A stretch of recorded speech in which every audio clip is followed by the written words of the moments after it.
Hello, friends, and welcome to Racheric's Soothing Nurture Party. That's right, tonight Racheric's here to soothe and nurture you with words, with wisdom, with insight, and with a melodious voice. All of these and so much more will be yours here tonight on Talking with Famous People. This is the first nurture party we've ever held, Rachel. What is included in a nurture party? Well, basically, anybody who attends the nurture party, we say soothing and nurturing things to them. Mr. Bobby, you're okay. Everything's going to be fine.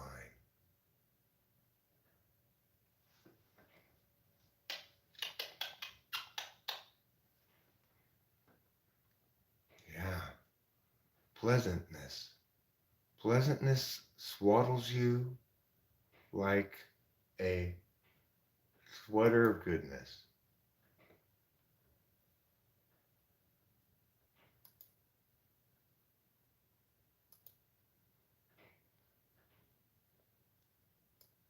Now I will provide for you the soothing sounds of the rainforest.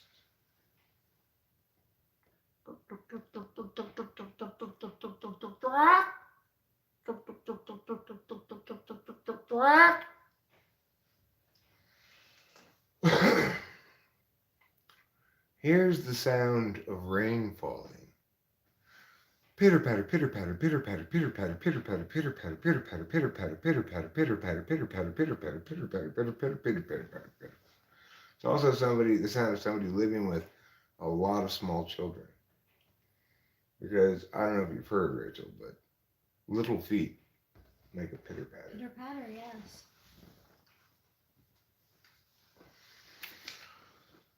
Um, how else can I soothe you? Let me just remind you, hey, you know what? It's a nice day.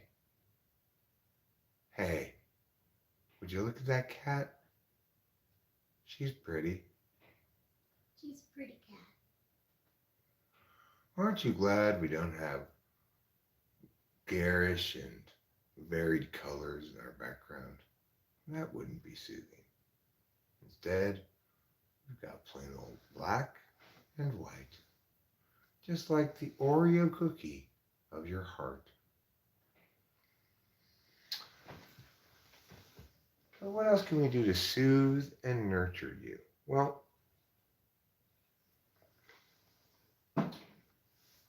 nothing nurtures the self quite so vividly, quite so reliably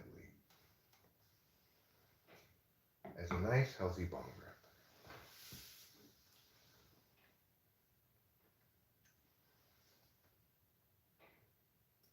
After I transubstantiate this nice, healthy bong rip, to all of those out there, CJ especially, Ghost as well, Mr. Bobby too, who need to be soothed and nurtured tonight. Nurture soothe or soothe nurture. Those are your choices. And now I transubstantiate this bong rip to soothe the people.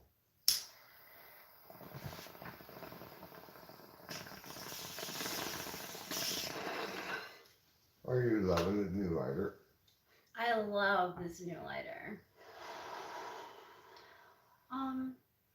Could I have some weed? Is there any left in no?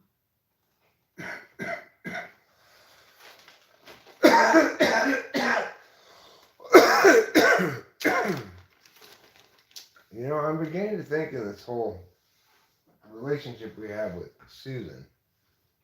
It's not so much that Susan's lazy as it is that we're lazy. I think maybe Susan's getting a bad rap. Susan's the only one who does all the work around here, turn it around this way, turn it around that way. Yeah. Sometimes I'm so lazy, I refuse to turn Susan with my hand, and I just turn it with my foot. Me too. Huh. Sometimes I feel like I'm in the 50s too. I pretend that I'm like a housewife, and I'm like, oh, let me just turn the table this way, and I can get what I need. What we really need is to be rich white people in the South in the 50s and have a live-in African American maid. Can she be like that African American stereotype maid that? I'm hoping so. Okay, cool. Cause like she set the bar high. See, So I'm hoping that we can. yeah, well, I'm hoping for a maid that talks like this. You know, says, "Well, yes, sir, Mrs. Strauss. Of course, I'll get right there to that." And then we'd say, "Isn't this crazy that we have this maid?" And everyone would say, "I kind of think you guys are being racist." And we'd say, "What, for hiring a black person?" And I'd go, "No, because the one you hired is kind of like gone with the windy, you know?" And I'm like, hey, I'm not gonna discriminate about how she wants to express her Yeah. racial identity. Yeah. Gosh, if she wants to be like that, then Let who am her. I to say anything about Yeah. it? That's right, Miss Joss, you tell him, she'd say. Don't forget What? that. Oh. Sorry. I don't mean It's to be totally pest. okay. I forget so easy. I put it in the weed and then I just forgot to put the top on it and turn it.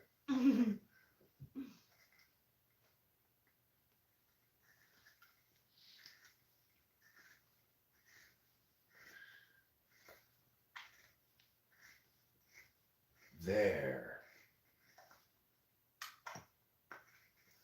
There. It's everything we've always dreamed of.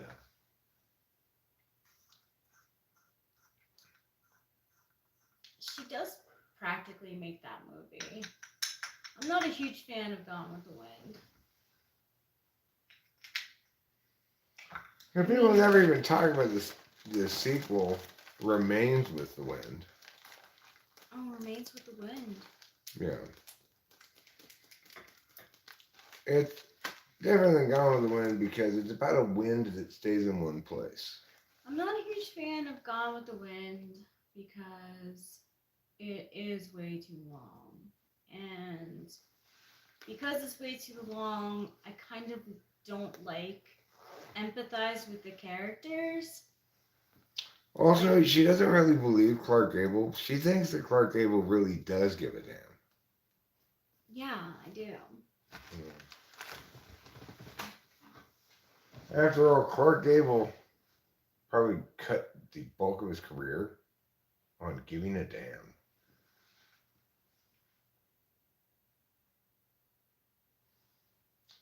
Well, he gets fed up with her and he's like, I'm out, basically. Which is fine. Dude, I don't give a damn. Yeah.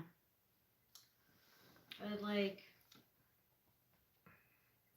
it's a good film about what life was like in the 1800s after the war.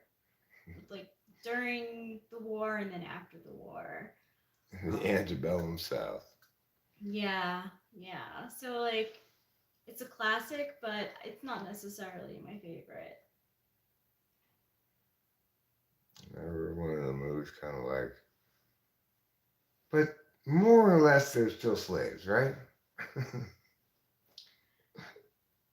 Do they talk about that in all the movie? Yeah, the main character who's so horrible, Vivian Lee plays her, is basically like, well, how can I live life without a maid? I don't know how to do a southern accent. I don't know how you expect me to do life without a maid. Yeah, seriously, you did a perfect imitation. They've got to let me keep at least 2 or 3 slaves. Yeah, and she Like does her that. best to like save the plantation, but like everyone's over plantations at that point. So, um, But all of my Negroes are leaving. And they're like, well, that's because, you know what? Yeah, I haven't been paying outside of that. I've been paying you in my love. Yeah, well, that's what you call whipping us, but I don't call it that. I think it's basically the most appalling human rights violation. So naturally, I'm gonna say I'm Splitsville. You know, it's like I'm not gonna hang around here and continue to work on your plantation. that's very rational of you. Yeah, but I've always relied upon the kindness of strangers. I'm not a stranger. You owned me for many years. Now that I have been liberated by the northern half of the country from your plunderous, enslaving ways, I plan to go start a peep show business. Wow, Yeah. I'm big going to take dreams. pictures of naked ladies and I'm going to let people peep at them for a nickel. You're gonna make a business. Yeah. Wow, good for you. Going from having slaves or being Being a a slave, slave yeah. to being a peep show artist. Well, I worked on my skills a lot as a slave. You know, they didn't afford the women slaves a lot of privacy. That was my eyeball at the hole in the women's bathroom most of the time. So I figure, hey, since I directed so much of my energy to it, I bet I can engineer a financial windfall for myself by simply selling the same privilege to other men for a nickel a peep. And that's how peep shows came about. That's the invention of peep shows. Wow. The slave's name, former slave's name, is Otis Washington, and he opened his first peep show called Otis's Look at That Naked Lady in Cleveland, Ohio. Later changed to just Look at That Naked Lady. Later changed to Naked Lady Look. Finally just changed to Naked Lady, and then eventually just settled on Naked, is what the store is called. And you could go in there, and he literally, at that point, he had holes, right, that were small to look through. And he just blocked the path and says, no, you can't look at it unless you pay me a nickel. And people would say, okay, here. And then they looked through the hole, and they'd see nothing. He said, hold on. And then the guy would slide the picture into the slot behind the hole. And then they say, oh, I do see it. And the man would say, what do you see? And the other man would say, boobs. And the first man would say, totally worth 5 cents, right? And the second man would be like, it totally was. And this was back when 5 cents was a lot. But it's also back when there was no more convenient way to look at boobs. So peep shows became a necessity in every in every major city. Wow. And Otis Washington became one of the richest former slaves Wait, really? in all of this is the Rockies. No, Rachel. Okay. I'm just bullshitting. Wow, you had me buying it at the end.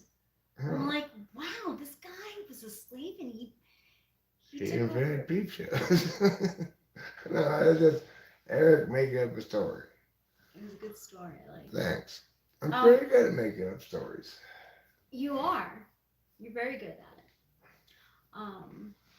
You inspire me to be better at it.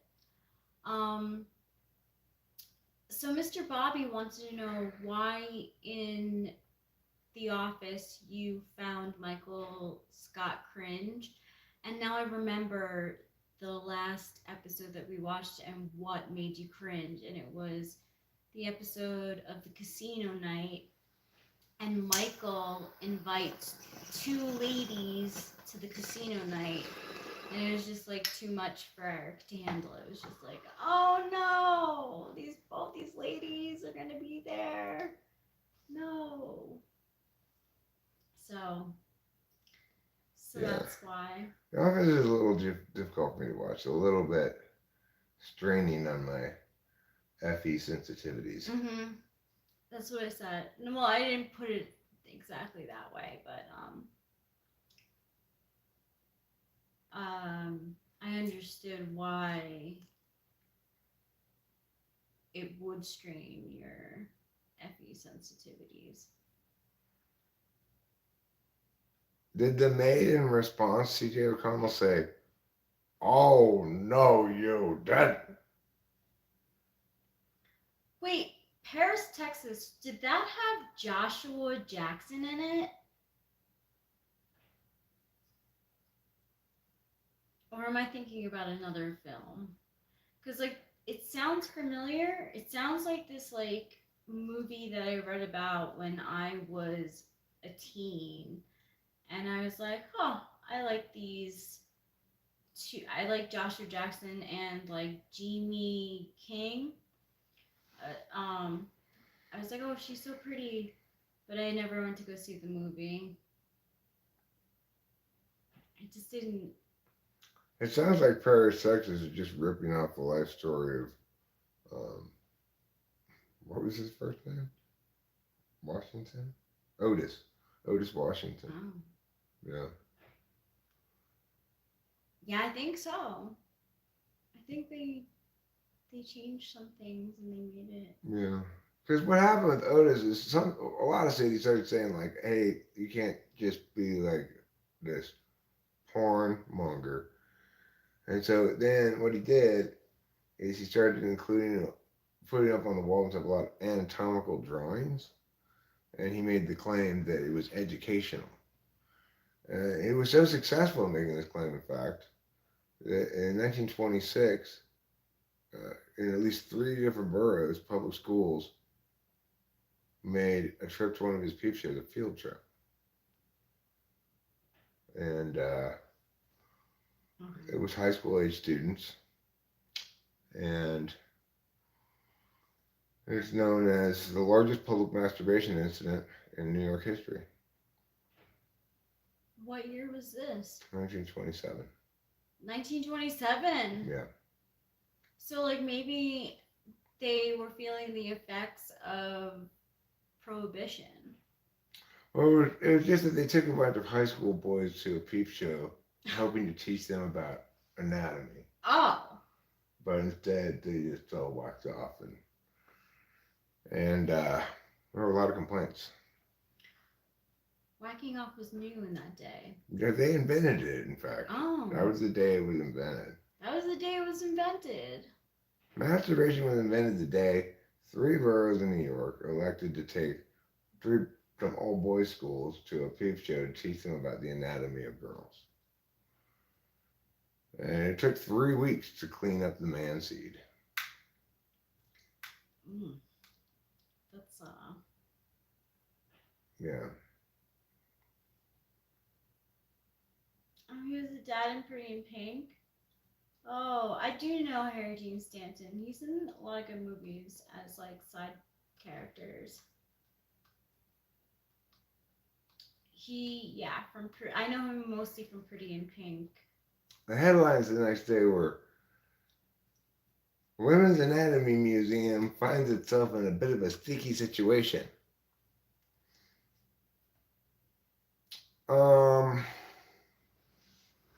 But who wants wings of desire? I want wings of feather. Are you because your brother's outside? Those are the best kind of wings to have. Don't make your wings out of metaphor. Hey! That's how Icarus flew too close to the sun and died crashing back to Earth. He made his wings out of desire. Turns out it's a pretty flimsy building material. Have you ever ridden on an airplane that has wings that are made out of desire? Why? Because desire makes bad wings. Just like you can't make salad, you can't make friends with salad, you also can't make wings with desire. You don't make friends with salad.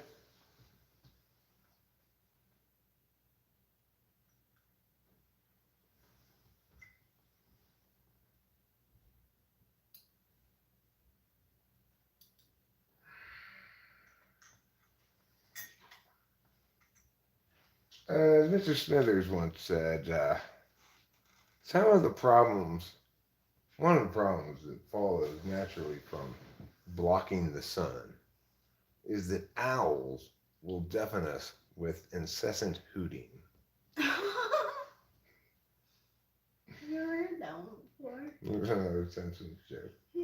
Mr. Smithers says that in the episode where Mr. Burns blocks the sun. Oh.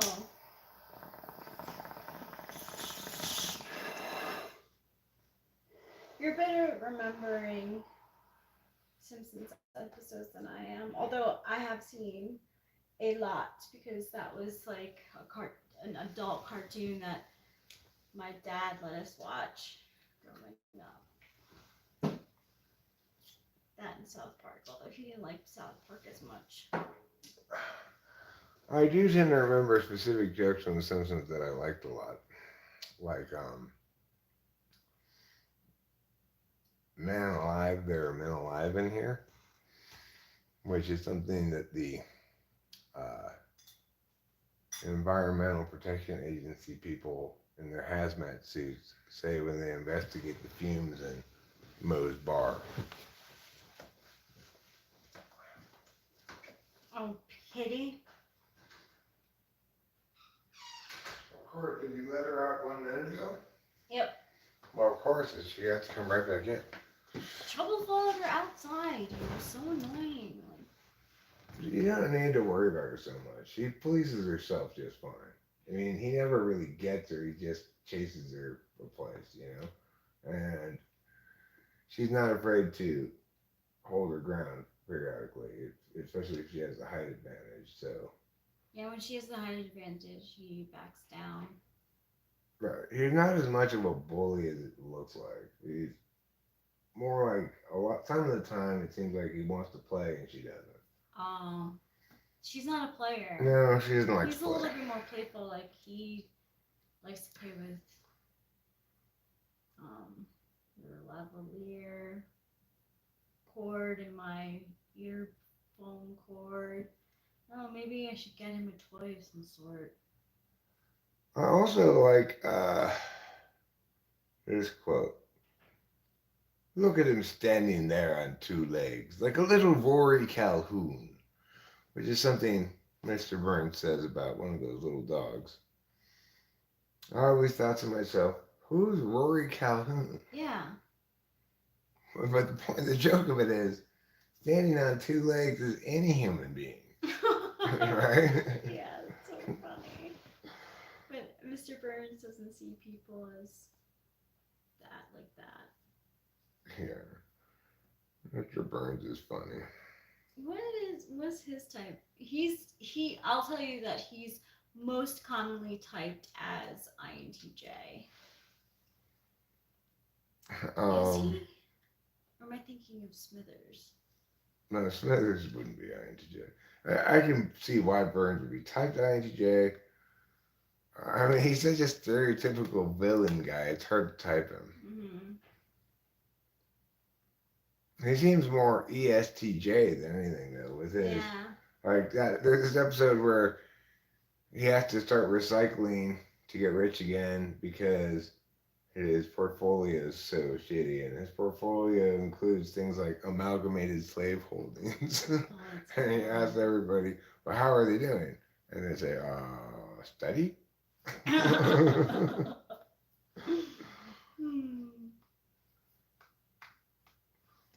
Smithers seems like an ISFJ. Yeah. I remember being rather shocked when they killed Maud Flanders I was shocked that. and she stayed dead forever. Me too. I thought for sure they were gonna bring her back, Yeah. but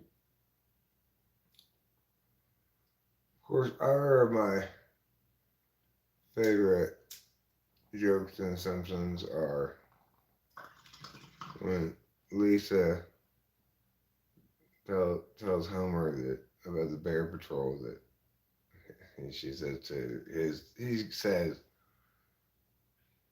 "Ah, good, the Bear Patrol's working." And he says, "What makes you say that?" "Well, you don't see any bears, do you?"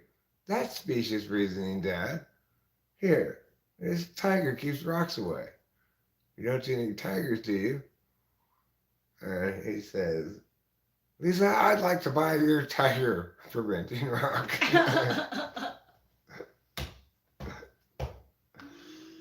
oh my god, so funny. I also really liked the time when Homer goes went into the Mr. Robert, will you stop being so like Yeah. ugh? You're Yeah, like we're like giving just, you a lot of leeway here. just stop it with that shit. Yeah. You don't manage those lines well. It's a tricky bit of line walking required to manage them well. It's like definitely not bro banter. Bro banter. If there is bro banter, then that's not bro banter. Anyway, bro banter is a good name for a superhero or something. Okay, well, the point is, Mr. Bobby, the words that you typed in, if that's the case, then the words that you typed in, unfortunately for you, turned out to be interpreted naturally in a way you didn't intend. Mm-hmm. But it doesn't mean we misinterpreted anything. Okay, so I like I think that Ralph Wiggum has a lot of like classic one-liners too. I can't remember any of them at the moment, but whenever I hear them, I chuckle. he said, "It tastes like burning." Yes, I used to say that all the time. He also is responsible for "Will you be mine?" I choose. Oh no, you. I'm sorry. I choose you. Yeah. Yeah. Yeah, when he gives that to Lisa. So cute. Who can forget the time that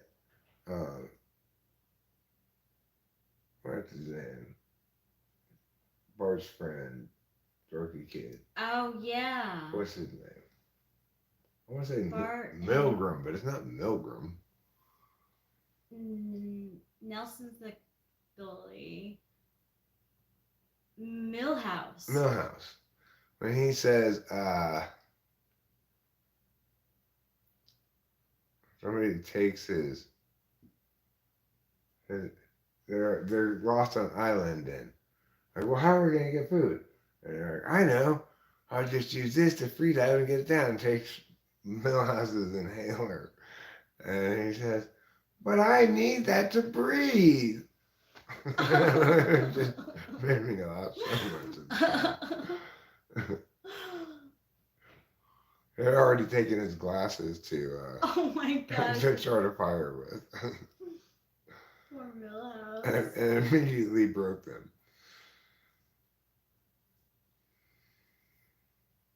A lot of good episodes of Simpsons out there. Yeah. Surprisingly large amount of good episodes of Simpsons. Yes.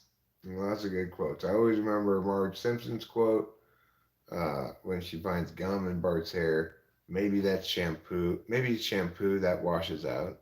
Mm-hmm. Which I thought that's just such a great general saying for that kind of thinking. Sometimes when I make the like noise that she does when she's like uncertain of something or she just disapproves but won't say anything. Mm-hmm.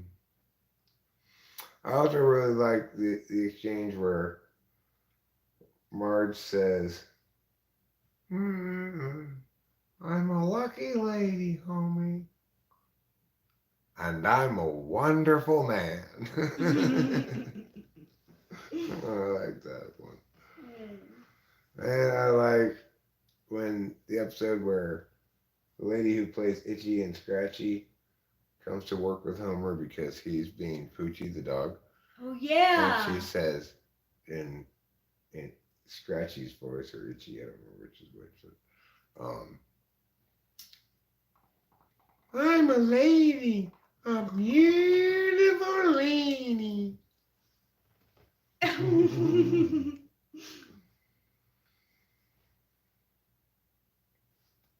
That's my imitation of Itchy or Scratchy, whichever one sounds like that. Which is the mouse? I think it's the mouse, but I could be wrong. Yeah, the mouse. The mouse. I don't. See, I think there was a lot of late Simpsons that after when Flanders died, Mark Flanders died, that were excellent. It's just, it never even got bad. It just, you just stopped watching it for Yeah. some reason. Yeah. I stopped watching it for some reason. And it never got bad. No, it never got bad. I don't think it ever got bad. It's just like you felt like you'd spend enough time with the characters. Mm-hmm. Yeah, I kind of fell off of it with, I was in and out with watching around when they killed, Maud Flanders. And then I did stop watching kind of after that. Not because of that, just I was watching other things, I guess. Or maybe I wasn't even watching that much TV at the time. I also like when Homer takes Lisa to get an instrument at the store, at the musical instrument store, and he says, "What instrument do you want? Violin? Cello? Tuba? So I don't remember the middle one. It's not cello. And then she said, points at the saxophone, and he goes, "Saxophone." But you know how he always said saxophone. My sister would always say saxophone. Now I know why. Her favorite character is Lisa Simpson.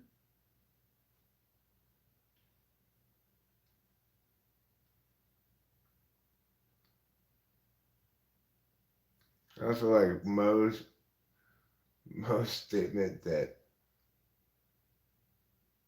the laughter of children cuts me like a rusty knife. I'm sorry. The laughter of children cuts me like a rusty knife. I pranked called a movie like Plan B movie productions. Left a message for Homer sexual for Brad Pitt's Plan B movie productions. You should have left one for Amanda. Amanda Hug I Kiss. know, when you tell that one, it's like that one's so much more perfect, but I was rushing it.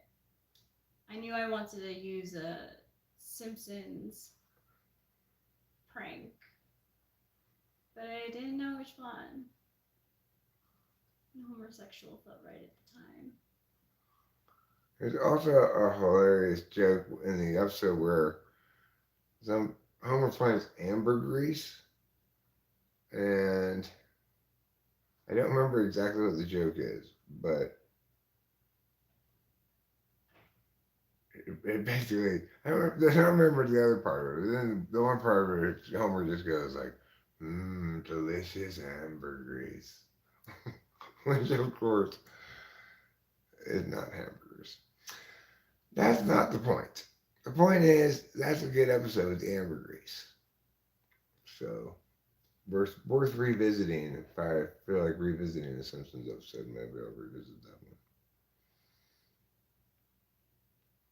one. There's so many episodes I've never seen, you know? Me too. Because, like, again, I stopped around when Maud was killed, and that was a while ago. Family Guy is not nearly as good as South Park or Simpsons, but well, it has some good episodes. It's not all bad, Family Guy, but um, no, Rick and Morty had a lot of good seasons. Yeah, it I think did. all the seasons were good. Me too. I do think the last season they may have paced it a little fast, but Because we didn't even finish the last season. no, we did. We did? We checked it to see if we finished it, and we had finished it. We Oh. watched it again. It's the episode where Morty, the super governor Morty or whatever, goes shoots himself off into some other space or something Okay. with the Rick Citadel all blowing up and everything. Oh. I think that was the last episode of Okay, last season. that makes sense. It's kind of a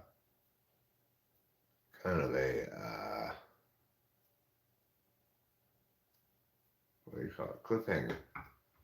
It did make it a cliffhanger. I wonder when season 5 is coming out. I wonder if it'll be the last season.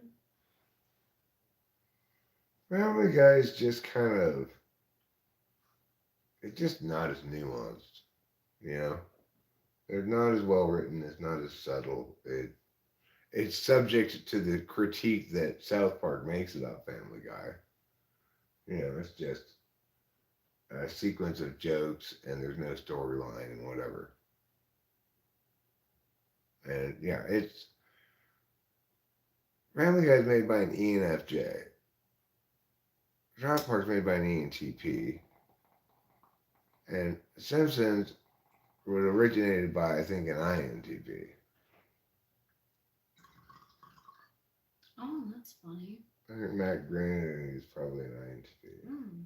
I don't really have a great deal of justification for thinking that, but those are the words that I'm saying anyway. King of the Hill is actually kind of good, but I never watched it. Exactly, yeah. King of the Hill is actually kind of good. I did watch it for a while when it first came out. It's kind of sweet in its own ways, you know. It's not mean like Family Guy. Yeah, Family Guy does get mean, and they like get pretty violent too. Yeah, it's made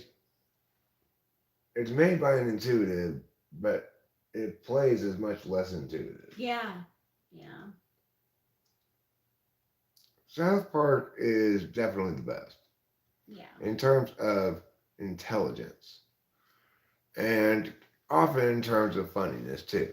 And the thing is, the difference between South Park and Family Guy, even though they both make what might seem like kind of crass or whatever jokes, is that Family Guy doesn't have an underlying intelligence and point to it ever. Whereas South Park always does. You're welcome, Acacia. We've brought some soothing lavender oils that we're going to help you to smell. Okay? You try now to smell what I'm smelling in my nose.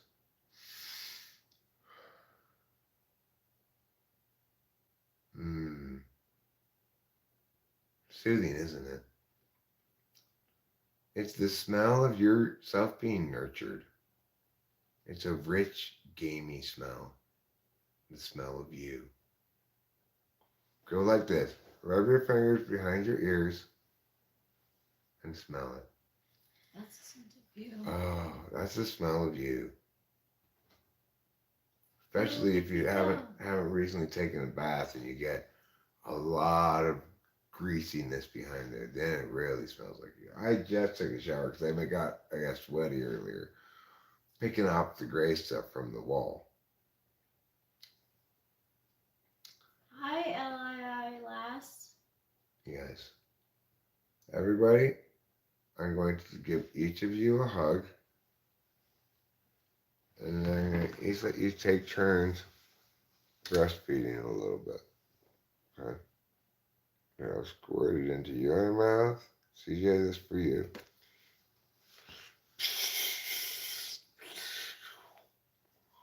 Mr. Bobby, open your mouth.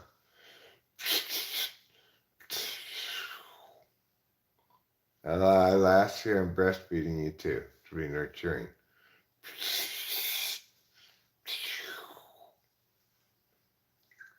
Anybody else need to be breastfed? Me. Oh, Rachel, here.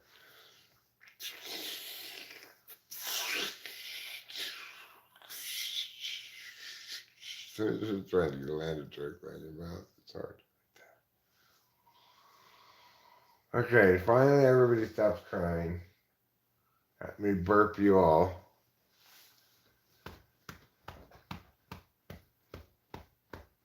Stewie's a good character, I agree. But Stewie and Brian are the most interesting Brian characters. Too. But it's just ongoing abuse of Meg is not amusing to me. Yeah, it's just like, the only reason it even conceivably works is because Mia Kunis is doing the voice, and so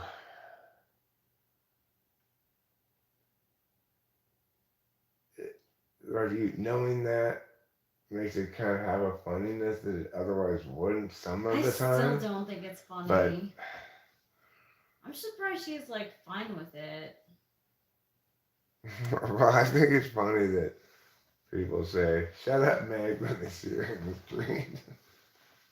Oh, that's funny. I saw this interview with her on probably Conan O'Brien. Where she said that. She told that story. Is she an ESTP? She seems like it, huh? Mm-hmm. To me, she seems like it. Yeah, she seems like it to me, too.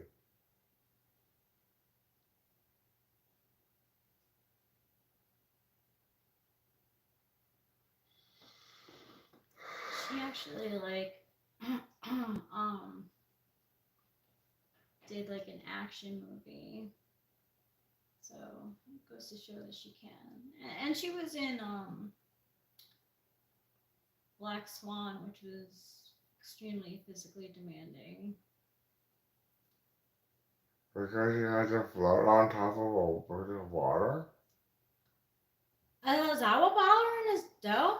That's what black swans do. Oh, black swans do that? Is that what you said it was called? Yes. She had to learn to sit on a pond for hours. Poor Milo Kunis. Poor Milo Kunis. And all the other swans were totally mean to her. You know why I like Mila Kunis? Why? Because one time in Russia, she was at a press conference with Justin Timberlake, and they were making fun of Justin Timberlake, and she spoke Russian to them back and was like, "Hey, I know what you're saying, and you're being rude." That's cool. Yeah. Good for her. Mm-hmm.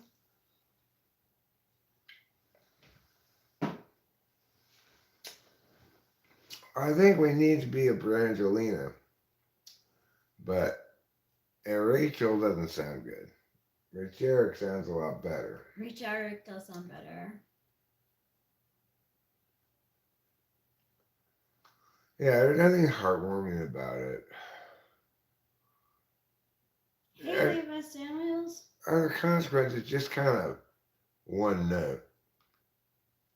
Some of the jokes hit, some of them don't, but sometimes it is hilarious. I agree. Sometimes it is.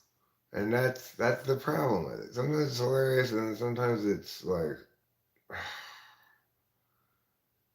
Yeah, it's very inconsistent. it's brutish. It is brutish.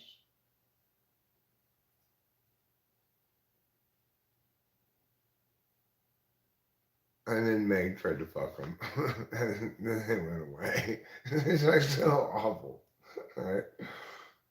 The family's like, okay, there's home intruders. Meg, you go deal with them. Yeah. And they push her out there, and then she's so like sex hungry that she tried to seduce the home intruders, but they're so don't want to get on her that they end up leaving.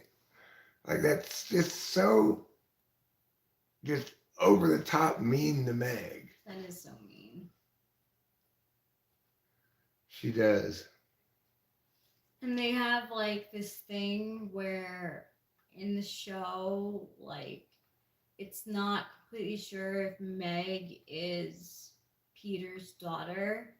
So he like Oh, so Lois might have cheated or something? like before had her before meeting Peter somehow or something like that. I It's don't not know. clear or I what? don't know. It's not clear. Yeah, they make that like joke, and they like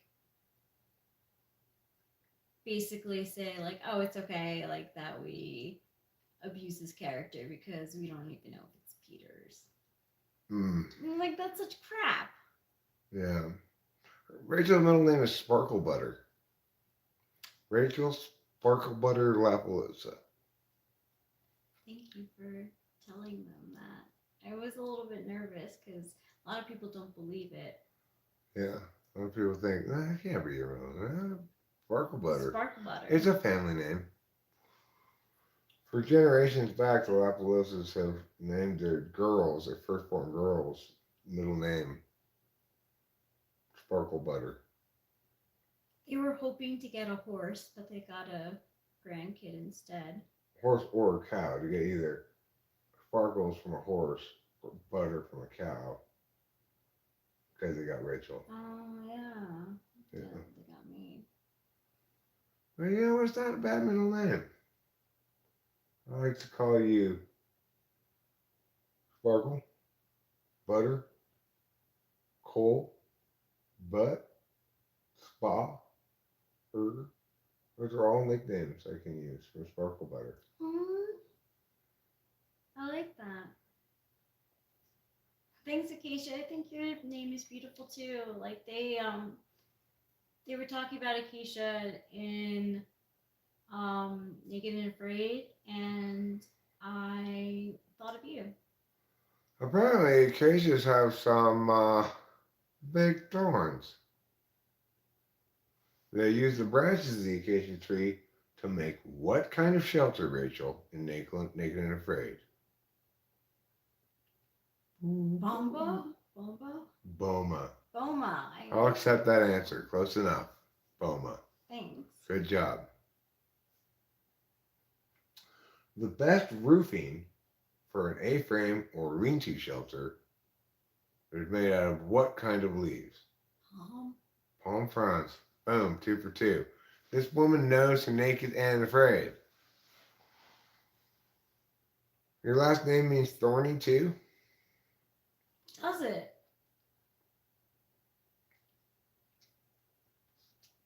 Is it spiny? Is that your last name? Is it pokey? Is it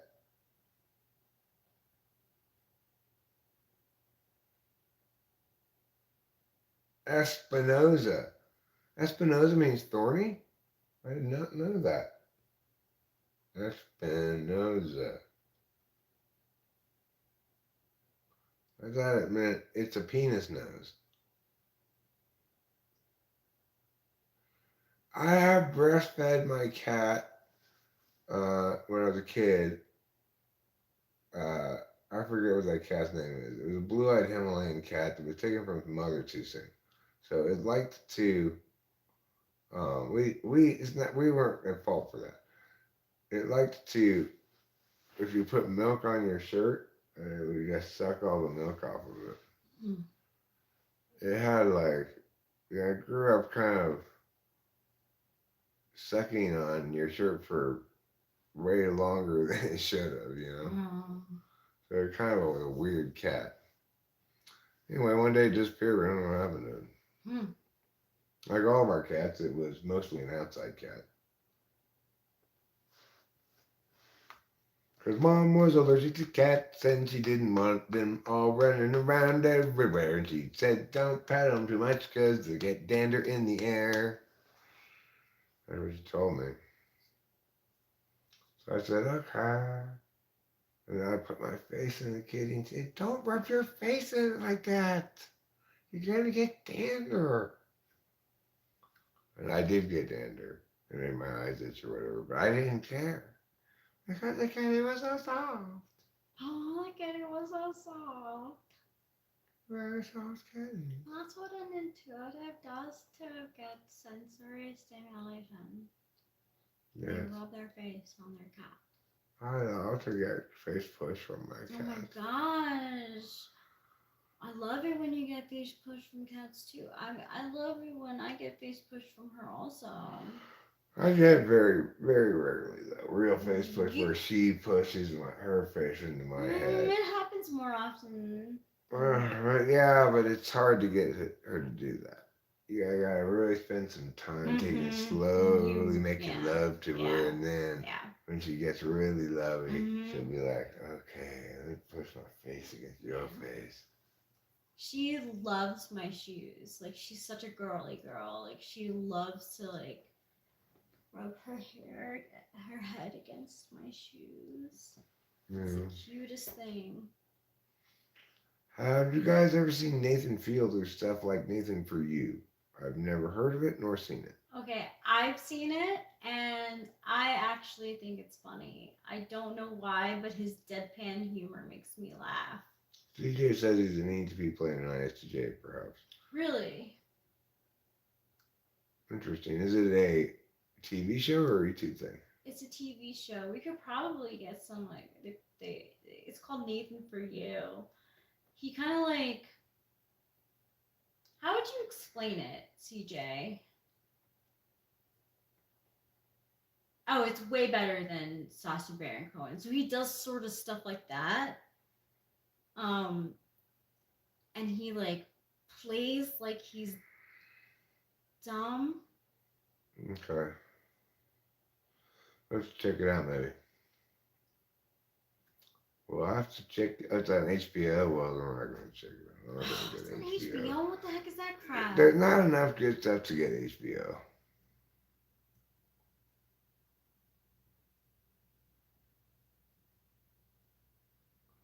No, that was TP Fanatic, Type Police Fanatic. That's show media.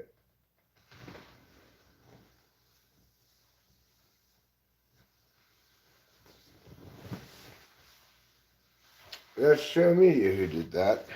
I thought that was nice.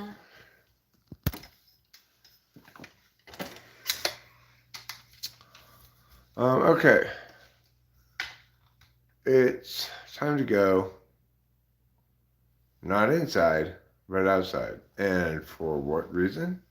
The purpose is to smoke. It rhymes with a biggerette. What do you think it might be? Any guesses? But yeah, he's doing new stuff now. Well, good for him. I always like hilarious things, so there's some hilarity that I've not yet encountered. I'm certainly interested in discovering it and finding and stepping upon its hilarity with peals of eruptive laughter.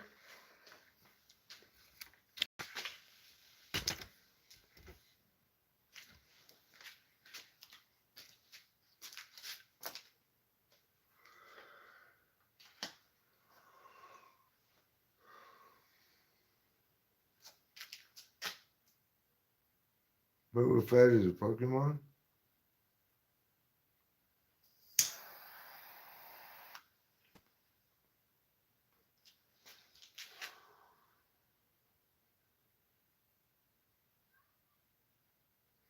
I'm smoking for you and I'm smoking for me. I'm smoking for the plants and I'm smoking for the trees. I'm smoking for the goodness of the people. You take your smoke, you puff it good, you suck it in, you blow it shit out right into the sky. You're doing good work.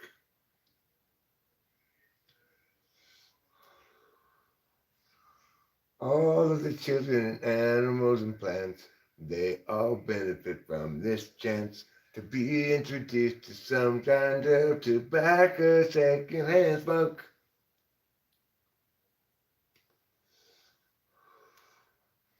Cause smoking is good and smoking is fun. I smoke you, maybe should too, son. Cause smoking is good, smoking is fun. It makes your life a whole lot better. Let's lower taxes on cigarettes. That's a new song that I would like to sing to everybody.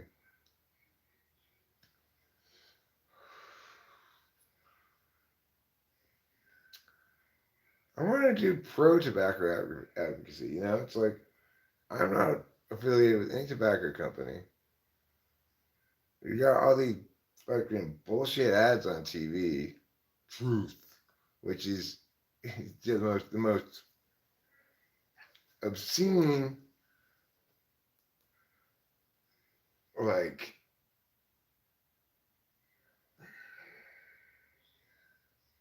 catastrophizing of any bit of data imaginable. It's also doublespeak because the last thing they do in any of those truth out ads is simply tell things that are true.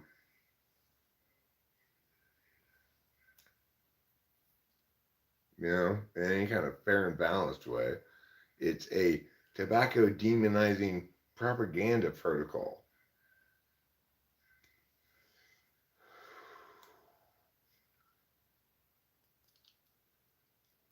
Like, can we just stop worrying about other people's health for a while? Everybody worried about your own health. Don't try to keep other people healthy that you don't know.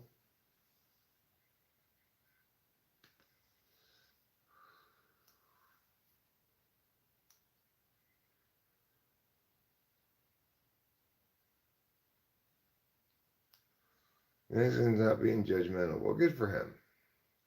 Tough line to walk if you're doing um, ambush art. I don't really believe in it at all, but maybe if he pulls it off, you know, you might be able to make something funny that way. But people should only participate in art consensually. I mean, there might be some gray area in the sense that if you've got people who you suspect are down, but you don't want them to know you're filming them right now, that might be a gray area, you know? Like, maybe you have an arrangement with somebody that some of the time I'm going to film you when you're not watching, okay? Because we might get some better videos that way. And we'll give a general consent to it, then that's fine, obviously, but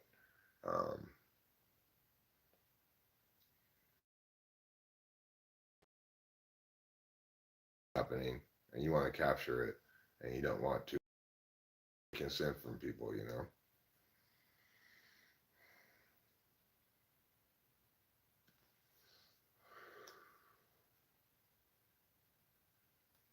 And you know, it's not just a matter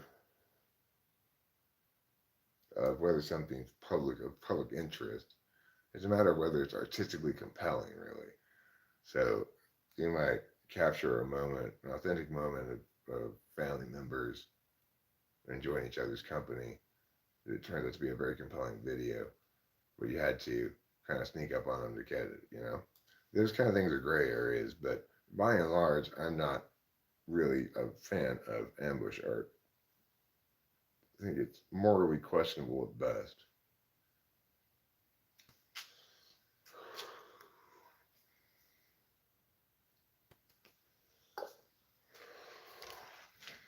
I'm definitely not in favor of physical comedy.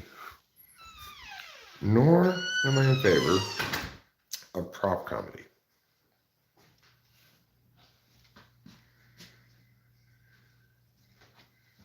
Here, I'll demonstrate prop comedy to you so you know how terrible it is.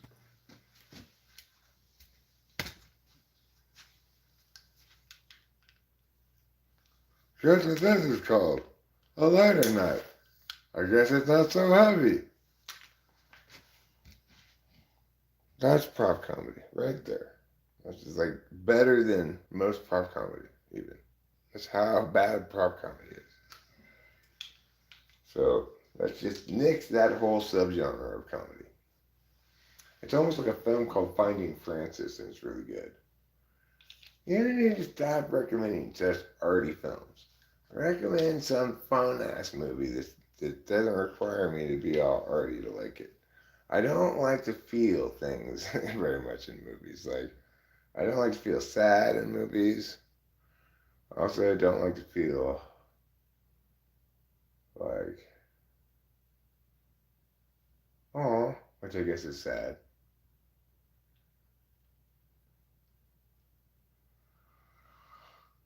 Casey writes, ESFP is very best with props. Do you see this pattern in their behaviors? Racheric? Well, I'll tell you one thing I observed when the last time I interacted, or second to last time I interacted with an ESFP in person, was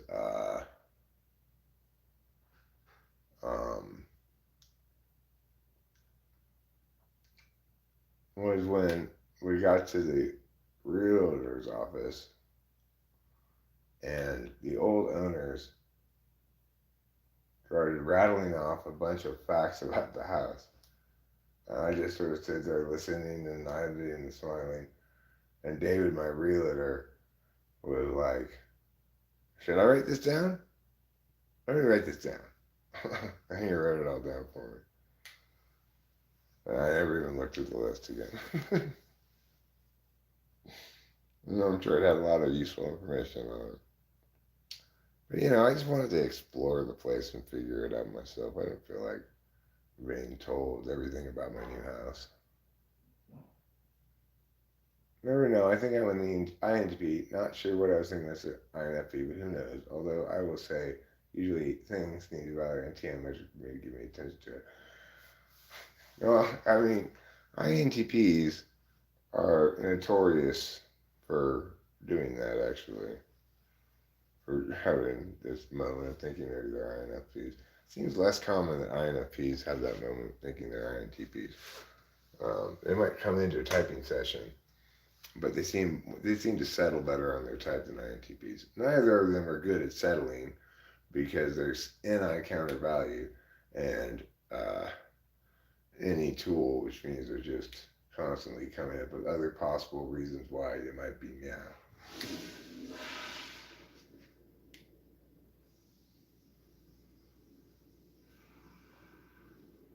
Can you give an example of an INTP who went through an INFP phase? Yeah, Spacey. Oh, an example of a sort of non-emotional movie you like? Well, I liked Guardians of the Galaxy 2 better than Guardians of the Galaxy 3 because Guardians of the Galaxy 3 had more sad parts in it. I liked John Wick 3 was a good movie because there's nothing really sad in it. It's just a lot of killing and pow, pow, pow.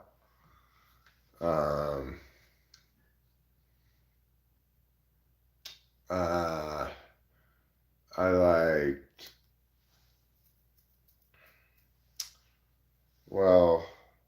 I like science fiction movies, like Arrival was pretty good. I enjoyed that. I think it's called Arrival. I like the movie we saw at the theater recently. We saw the Dungeons and Dragons movie. That met my criteria for not provoking too many emotions. No, actually, to be honest, awe is fine.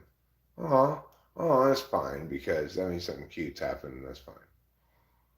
But I don't like the sad parts. Oh, give me a break with your sad parts vulnerability. I saw a clip of that animal torch scene, didn't do it. Well, I mean, it was CGI and pretty obviously CGI, um, and they saved us the dirtiest parts of the torture. I'm not saying that it was sad enough to ruin Guardians of the Galaxy 3 for me. I'm saying that element is why I preferred 2 over 3. I still thought 3 was a good movie.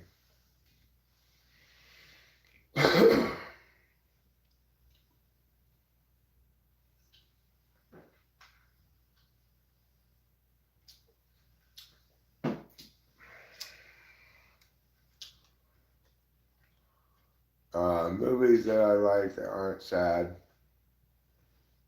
like Tropic Thunder, great movie. Fantastic movie. Best movie I've seen in a long time, and I saw it for the second time recently. I didn't really remember it very well, and it was just great.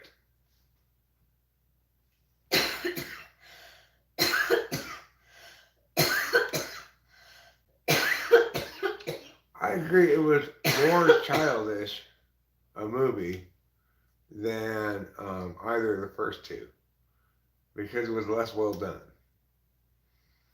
but it was still good. You know, Star Wars is a good movie. Um, I like all three of the Lord of the Rings movies. I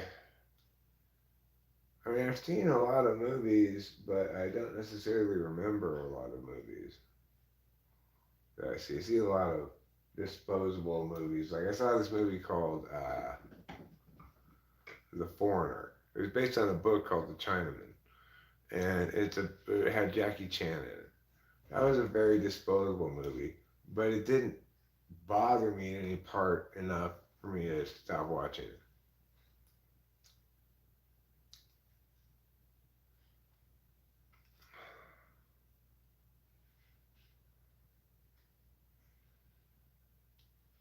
I thought the beginning of 2 was great. So I thought the way they did love that and let the fight be in the background and stuff, Yeah. very smart. So smart. And like they pause for a second and have someone say like, "Get out of the way, Groot!" Like Yeah, it's wonderful. that was a better. This beginning in 3 wasn't bad either. It set the mood for the film, which wasn't the mood I really wanted the film to have. Yeah. Which was, you know, I'm a creep, I'm a weirdo. What the hell am I doing here? I don't belong here. I mean, that pandered successfully to me too, though, Mr. Bobby. The second one, the intro. I mean, look, I get it when I go into one of those movies that there's gonna be 12% cute stuff for kids in it. I don't dislike that stuff necessarily if it's well done. Like the scene, and I think it's Guardians of the Galaxy 2 when Rocket says, "I'm so mad I'm kicking the grass." It's just hilarious the way the lines executed and everything. It's fantastic. Mm-hmm. It's super family friendly, but it ends up being a hilarious joke. And this one, actually, the third one, I wouldn't say is like really family friendly. Less family friendly. Yeah. The least family friendly. They actually say the F word in it. That's the funniest line in the movie. Yeah. When they're on Earth and Sky Lord and Green Lady, Gamora, he's gotten in the car and she can't figure out how to open the door. And he says, "What?" And so she's like, "Push it, no, push it, push it, push it." And she pushes it, and he says, and she's like, "Now what?" Just get in the fucking car. It's hilarious because they don't use profanity in it across the board, and so when it hits you in that instance, and just the naturalness of that's what you'd say at that point, Yeah. made it very funny. But the thing is that the animal in cages and being killed and stuff, that's pretty rough really for a child. Stuff. Really rough for a child who's gonna see those as less CGI than I see them. Yeah, for sure. One thing that I couldn't handle was the scene in Deadpool where he's being tortured by not being allowed to breathe. Oh. That scene physically made me sick one time when I was watching the film. I never have gotten past that scene to see the rest of the movie. Wow. Or maybe I did one time. Um, The first one? yeah, first Deadpool. I liked the first one better than the second one. A lot of people disagree with me, but I thought the first one was better than the second one. I watched either of them, but especially the first one. I feel like they're stealing my jokes. Yeah, you've said that before.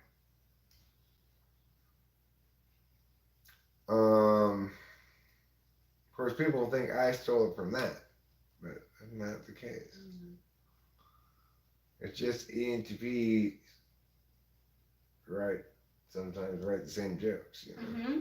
because they have the same positions on things sometimes. Yes. Sometimes. Well, I mean, you look at the South Park guy, right? I almost never disagree with South Park. Almost never. It's so right on the money on about almost everything. It's it's spooky how much that guy thinks like me. Yeah. That's why, like, I'd like to, well, I guess I have burnt James to refer to our Wednesdays. Um, This Wednesdays. Um, cause like,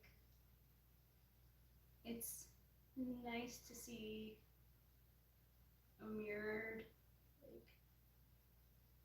version of yourself. Like, oh, I get that. I right. do that. Mm. The thing is, the MCU movies, which probably they run the gamut. Some of them are terrible and some of them are great. Yeah. The best two of them are Infinity War and Thor Ragnarok. I'd agree. But Guardians of the Galaxy 1 is pretty spectacular. Yeah, it is. Yes, there's two of them who created it. One of them does 90% of the work. Trey Parker. The other one is a happy hanger on guy who's just happy to have his role. He plays Kyle. Matt Stone He has a Kyle. couple of other voices too. Does he? Yeah, I think one or two more. I know he does like Kyle's voice for sure. While Trey Parker, I think, does Almost everybody else. Yeah. Yeah. And Trey Parker is responsible for writing the thing. Matt Stone may help a little bit with writing. He probably hangs out with them while he writes it and tells them, "Good idea, that's hilarious." You know, he's an ISFJ. I'm quite convinced it's ENTP ISFJ. Oh. Which is why Trey Parker is so. Wait, which one does it right? Which one is the main guy? Trey Parker. Which is why Matt Stone is so comfortable in this backseat role that he has. Because he's an ISFJ who sees this as like the promised land. I got my best ENTP friend doing his super smart shit. I get to participate in it. And I get to have my SI set up just the way I want it. You get to have money and you get to be comfortable all the time and play around. It's like Dave with a job, it barely makes him work and pays him shit tons of money. Yeah.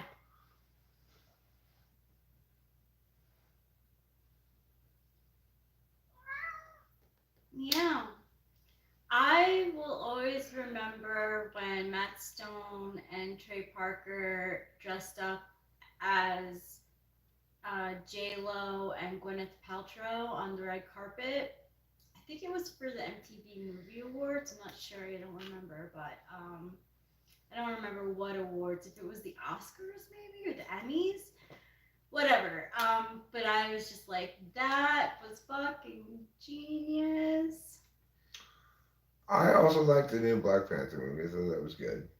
Yeah, it was good. But I don't really remember it that well, which tells me it wasn't that good. Although I like the way that it helps me to refine my African accent, which I didn't really have an African accent down before the Wakanda stuff, you know. I like the new Spider-Mans. I don't mind them.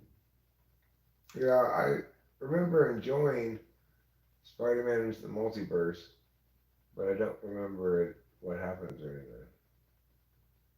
We watched it. Oh my god, I don't remember what happens either. I remember more what happened in the second and the first one. Second one in particular. Hey, Carrot. Well, one show that screams girl power is the cartoon about the Joker's girlfriend. What's her name? Oh, Harley Quinn. Yeah, Harley Quinn. That cartoon is really good. It's super like woke womany shit. Yeah, it is. But they're really smart about yeah, it. they are. They're so smart about Yeah, it. I would definitely say check it out. Where can we watch that? Is that still on Hulu? I Is had it to on- I had to get some Ah. weird thing that a streaming service that I wanted to watch nothing else on to watch that. It might have been HBO. It was HBO because it's on HBO for sure. Yeah, that's where I watched Harley Quinn. I got HBO for a month, watched Harley Quinn, and then canceled it. And I think the girl who does the woman who does the voice of Harley Quinn, the woman from Big Bang Theory, does a fucking great job at the voice. CG O'Connell, I think I did watch that South Park documentary, 6 Days to Air the Making of South Park, but I don't remember it. I think that's where I got my information about, or my read of, like, that's the main guy, and this guy's just got a little bit of work to do. It's true. That's how it really is, though. Yeah, I think I was watching that documentary where I learned that, but I don't remember the specifics of it very much. Maybe I'll watch it again.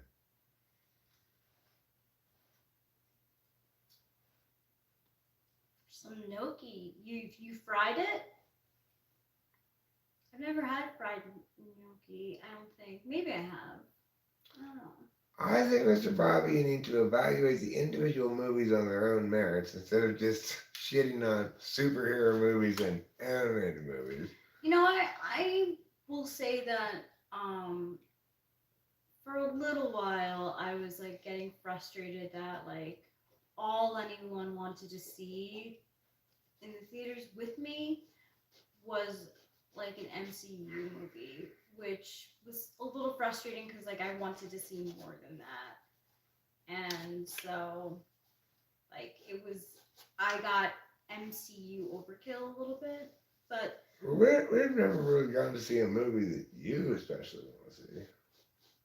We always go to see movies that I want to see. yeah, but I don't research the way I used to. Like, I used to just go to the movies, like, because I had time during the day and I wanted to see a movie. I wanted to get out of the house. It's a relatively inexpensive activity for one person. Yep. I would go in the afternoon, see a matinee, and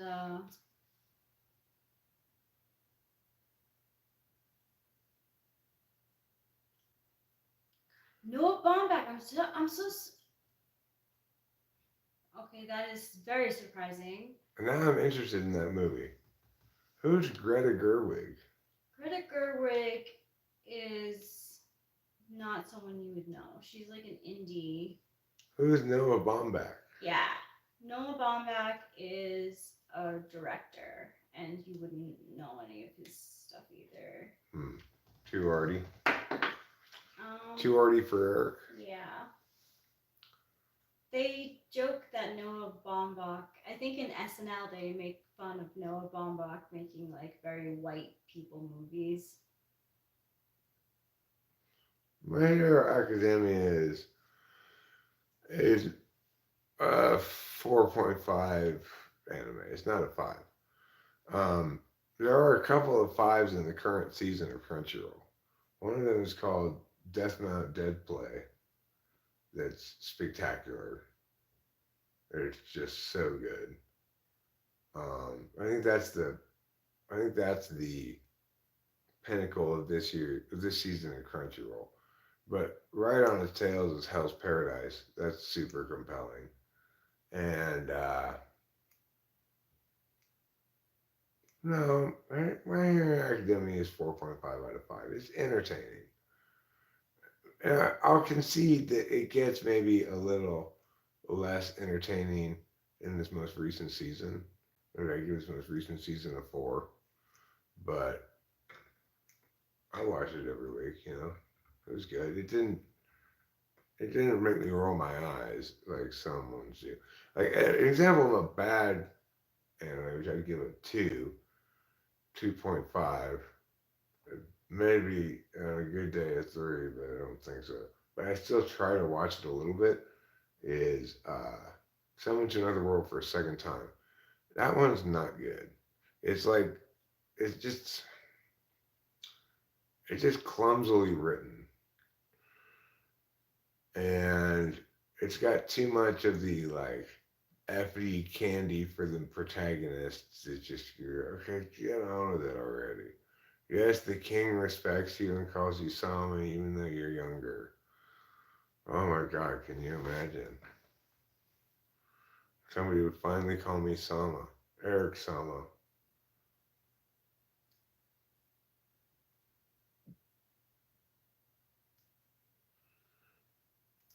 Um, that's like not a very good one. Maybe the sweetest, most appealing to probably mostly women, but I love it too, is this show called The Princess. The Princess Next Door. That's what it's called. And it's about a manga author who gets an assistant who comes from another world, and she's got a stinger on her because she's from another world. Other than that, she looks just like a human, and he thinks it's something sharp poking into her when she's sleeping one time, and goes to get it and pokes himself with her stinger, and that means that they're engaged. But they are. He's a manga artist, and she's his assistant, and she has these superpowers that make it so he gets sick if she gets too far away from him, or if he does things to hurt her, says bad things about her or something.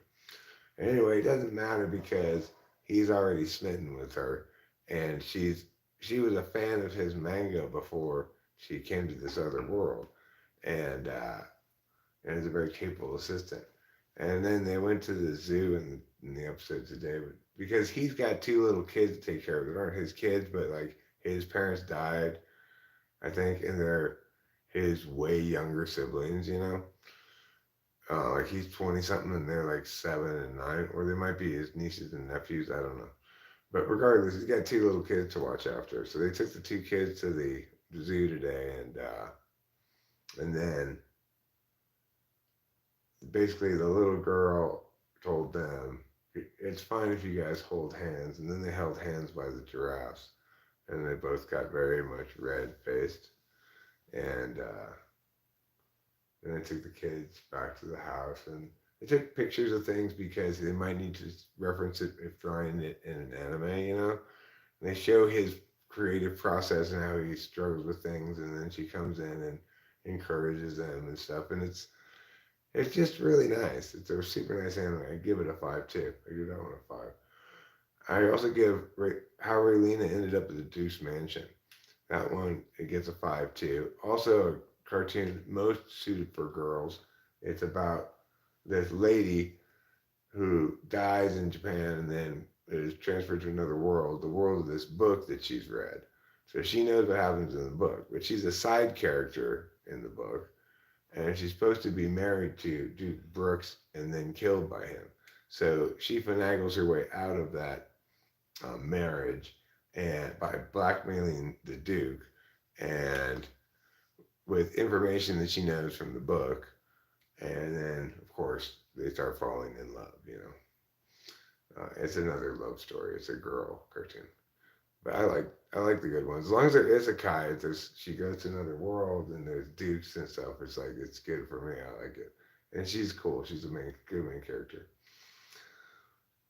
Um, yeah, I have thought about it. Like maybe I'll make some quick reviews of like a short reviews. Or I could even make a regular video that reviews each of these titles that I'm mentioning and watching in the current season, and then go on from there. Short video review saying how many stars I give it and why. Then there's Home Hero. Home Hero is interesting but pretty dark. It's maybe a little too dark for me. I haven't been keeping up on it because it's so dark.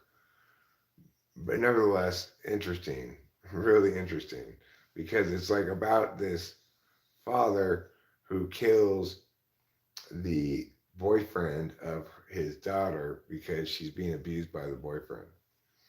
And then the boyfriend is in the Yakuza, so the Yakuza is trying to figure out what happened to the boyfriend, and one of them has come to suspect the dad who actually did kill the boyfriend, and he's got to go through increasingly crazy stuff to try to balance, keep the Yakuza to believe he didn't kill him, but he keeps getting deeper involved in it, and it's like dark, but it's suspenseful, but I don't know, it's a little too dark for me to consistently watch.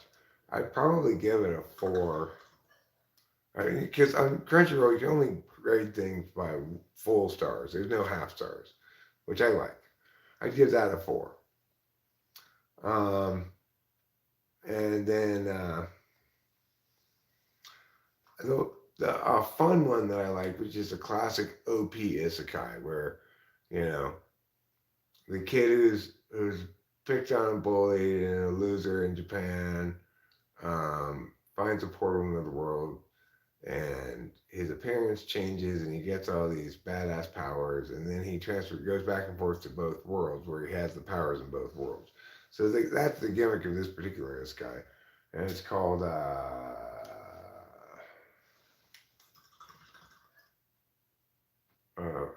getting a cheap power in a parallel world made me OP in this world too, or something like that. Eric is definitely the person to talk to about anime. I watch a shit ton of it. Yeah. He's a good judge of what's good and bad. Yeah, I like to think so. I got a cheat skill in another world, and what's it called? And became unrivaled in the real world too. A lot of these animes have these long titles like that. Yeah, I can never remember them. Like I said, Dead Mount Deathplay is the gem of this season. This thing it's about a necromancer who takes over the dead body of a teenage boy who's been murdered by another teenage assassin. But the necromancer saves the kid's soul and puts it into a stuffed animal, and then the assassin becomes his, because after the assassin kills the teenager, then the necromancer who inhabits the teenager's body kills the assassin, but then he resurrects her as a zombie right away. So her flesh doesn't rot or anything. She's just undead and doesn't die. And anyway, the plot gets complicated as these anti-paranormal cops get involved, and they've got this hacker friend, and it's not clear exactly at first whether his friends are good guys or bad guys, but it becomes increasingly clear the necromancer guy is a good guy, and he's kind of converting these two friends to being good guys too. And anyway, it's the best one because it's the one where I turn it on and then I'm like, no, it can't possibly be over already. How did that end that fast? That one's the bomb. When your 22 minutes seems like 10 every week, it's just super compelling. Now, like Kuma Kuma Kuma Bear is very much for kids, but it's a nice, good, easy to watch kids isekai. I give it 4 stars. Obviously, I don't watch much of ones that I give bad scores to. Like Summon to Another World for a second time. I haven't even finished episode 5 yet, and I think episode 6 is out this week, so it's like I'm not even catching up on it. Eden Zero got pretty compelling. It's season 2 of Eden Zero, episode 31. So they've made a lot of episodes of this. It's a longer. Zero? This one is not like. Oh yeah, that's one. It has the cat Happy in it. Yeah, it's got the YouTubers that they call it a cube tuber, I think. It's based. It's like a spin-off of Fairy Tale. Oh, is it? Mm-hmm. Oh, okay. Well, yeah, it's good, but I'd give it a 4.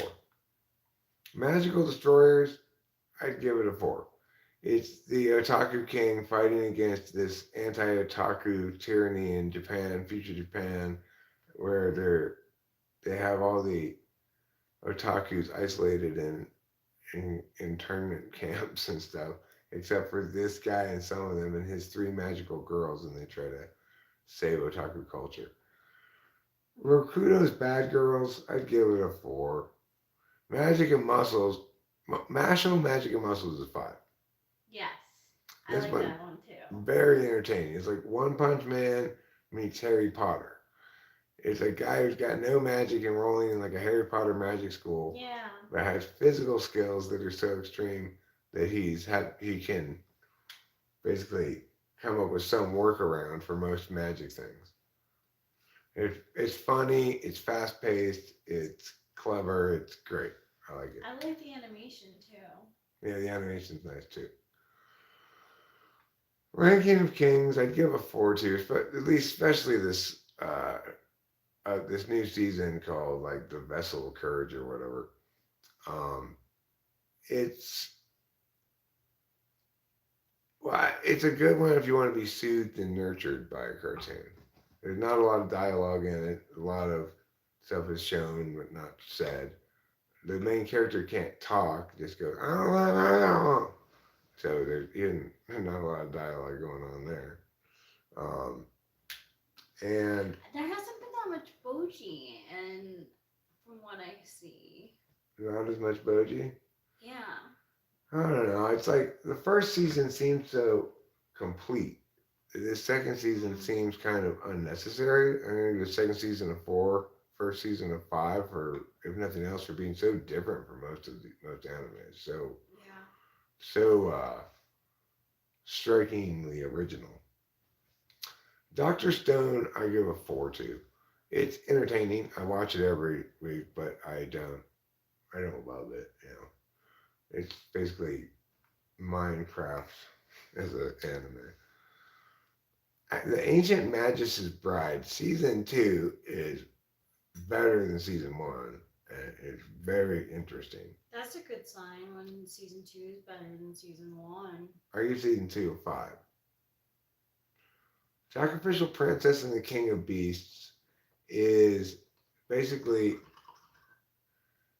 this girl has been sent as a sacrifice to the Beast King because the Beast won the wars against the humans, but then settled this agreement with them. But when she gets there, it turns out that the Beast King is actually part human, and on the night of the Beast King feast is when he turns into human, and so he always hides off and eats the human in secrecy. And they can always tell that he's eating human because there's human blood all over the place. Well, it's because he's turned into a human and made himself bleed, and he's let the sacrifices escape. So this one, though, he's got this girl, and she's not scared of him, so he's interested in her, and he decides to take her as his bride, even though she's a little girl. But I don't know, they do that in Japanese cartoons. And presumably they'll wait until she gets older, I guess, to get married. I don't know. They're not married right away. They're just uh, engaged. It's the only way that he can justify keeping her around, I guess. So she she's in love with him basically, and he finds himself increasingly protective of her and stuff. And it's that kind of story arc, Beauty and the Beast kind of story arc, but it's sweet, you know. Konosuba, An Explosion on This Wonderful World. I'm gonna give a 5 to that, but it's a little bit of a querulous 5. Episodes are a little hit and miss. Some of them are quite funny. Some of them are quite exciting. I love the main character in it, and I like her friend too. Me too. And I love the fact that it's a cartoon that's based on is a spin-off of a cartoon that I didn't like quite as well as this, although I liked it too. I'd probably give that a 5 too, actually. But she's chosen to direct all of her possible skill points, save them up until she can get explosion magic, which is considered joke magic because you can only possibly use it once a day. It knocks you flat on your back to take so much magic, and there's so few contexts in which you can use explosion magic without blowing up like the whole dungeon or whatever. But she's enamored with it. And when she casts it, she says, "Explosion!" Anyway, that one's worth watching for sure. Kamikatsu, Working for God in a Godless World. I I'm leaning towards a 5 on that one. It's entertaining and interesting. This guy is gone to a world where there are no gods, but a god that put him there came with him. So he has to build up followers for her so she can have more power as a god, so he can accomplish civilization in this world. Plus, it's more specifically so that he can prevent the bad government from getting him and stuff. I like that one too. X and Y is a anime about an escape room, and one of the guys who goes in the escape room is somehow snared in some kind of magical trap of the lady who runs the escape room, and so he'll be at work and stuff, and then nobody else will be going home. He stays late, and then he goes to get some copy paper, and when he goes back to go out the door, there's a padlock with a combination lock on it, and like uh, clues for an escape room that he didn't, he doesn't want it though. Obviously, he's in the materials room getting materials. So, but he doesn't know if he's going crazy or what, or if it's a dream, or it's like it's all very mysterious. I'd give that one a 4. It's a little slow, maybe. Skip and Loafer is really cute and sweet, but I haven't quite gotten so enamored with it that I watched every episode yet. So I may continue watching it though. It's the main character in it is super likable. She's a new high school student transferred in from the Boondocks, the best student in her very small school in the Boondocks, but she got really high test scores and everything, and she's a real go-getter. She's like, I'm gonna go get her, but she's also like aw shucks from the Hicks a little bit, and very earnest and difficult not to like. And she makes mistakes that fall in her favor. And she befriends this guy who was an actor in middle school. Is like the handsomest guy in school, but he's also a bit of a slacker. That's why it's called Skip and Loafer. You know, one of them is skipping and one of them's loafing. Mm. It should be called Go Getter and Slacker rather than Skip and Loafer. I should watch that more with you. When you find an anime that has an ENTP ENTP and INFJ couple. I definitely want to watch that. Okay.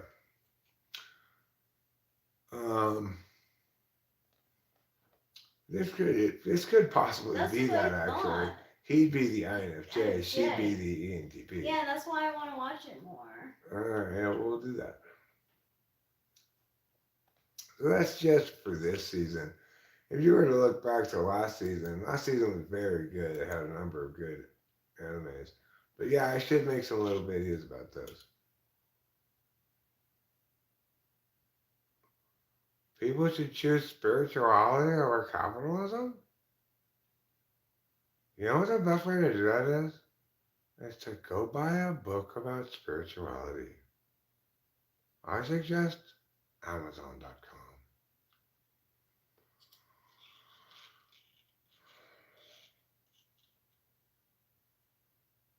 Well, you can kind of tell what kind of type made certain things. Like, Death Note is probably made by an INTJ. And,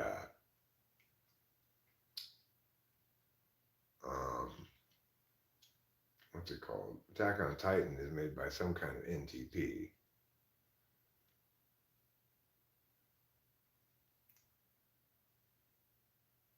Well, apparently, what's her name? Penelope Scott says Rat isn't specifically about Elon Musk. How ridiculous is that? Fuck your cars, fuck your tunnels, fuck your rockets, fuck your cars again. You said that you'd be Tesla, but you're just another Edison. How could it possibly be anybody else? I know. Well, I know. That's where I learned it from, Mr. Robbie. You told me that. I wonder if he like paid her. And was like, look. Just say it might not be about me. Yeah. Who could it possibly else be about? It's got to be about him. Yeah. Like once you said it, I was like, oh my god, I listen to this so differently now.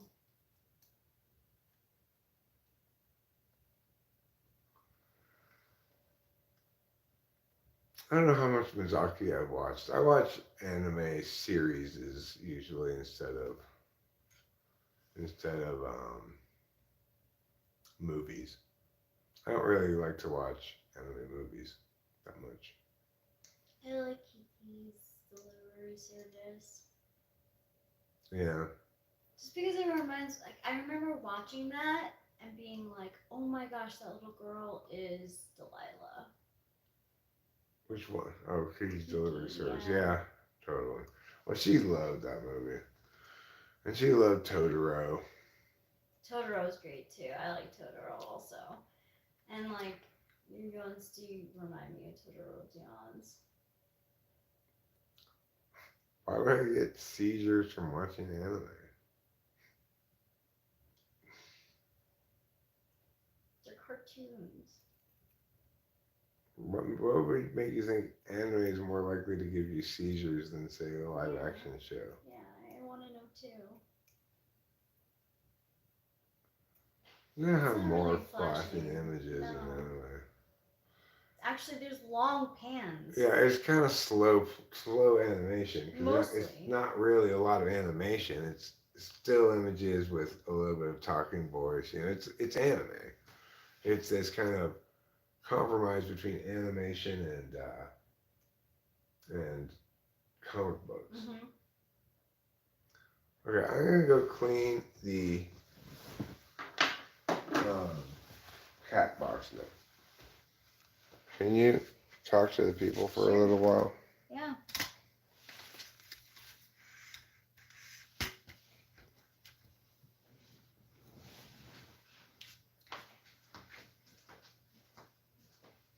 So I wanted to mention before because I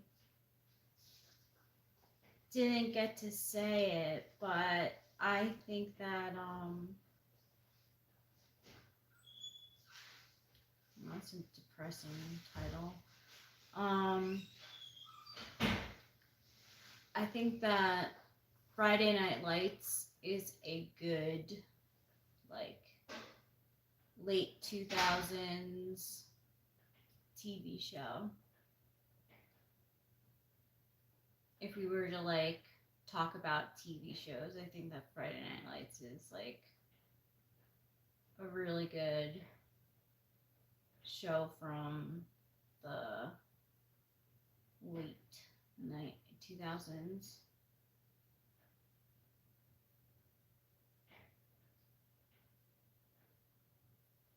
I forget about that's a good episode when they went to Japan when they have he's like Mr. Soap or Mr.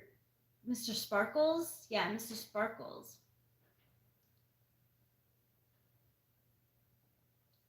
Wait, what seizure event? Animes really cause seizures?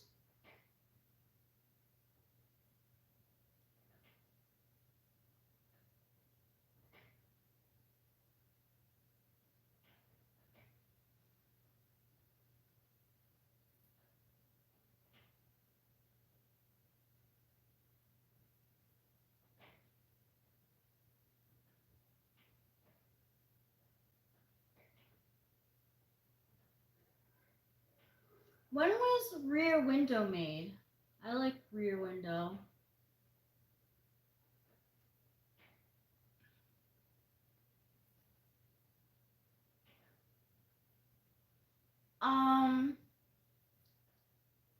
What calculator did you use? I can look it up for sure.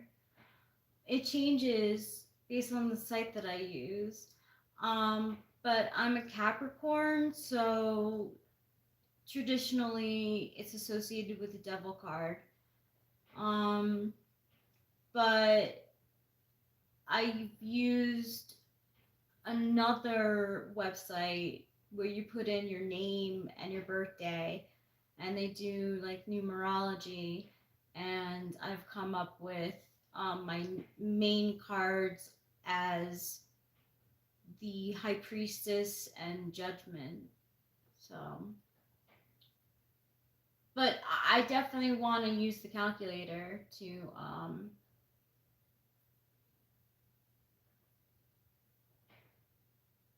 find out. Oh, tarot. Okay.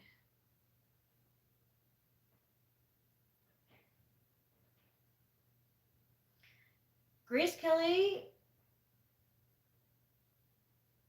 like, is just so regal in that movie. You understand, like, I understand why she became a princess. Like, she was like born to be one, basically. 1985. All right, let's see what my tarot cards are. Ooh, the Death and Emperor. I don't know why. I don't know why Death. Death is 13, so it adds up to 4. It's based on your life path number, I guess. So yeah, I'm Death and the Emperor. I'll do Eric's now. April 27th,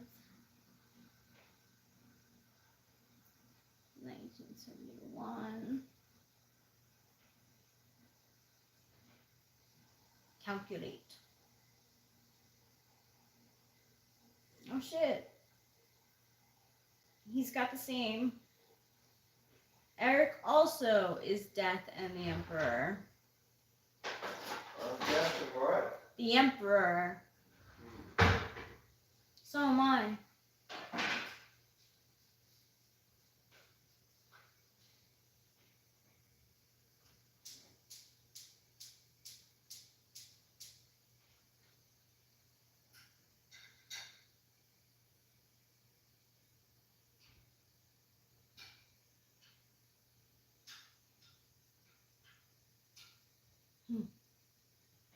But thinking it's not exactly like a great thing to be. You know, apathy creates a lot of stagnation. Um, but that's my own personal opinion. You know, whatever. Oh, that's not good though. You want to care about political correctness. Wait. Oh, you mean like political correctness as in like um not sensitive about being You mean you're not afraid to commit microaggressions?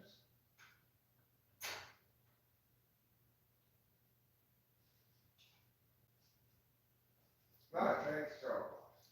I feel like 9 enneagrams are like masters at microaggressions, probably, right? Yeah, I guess.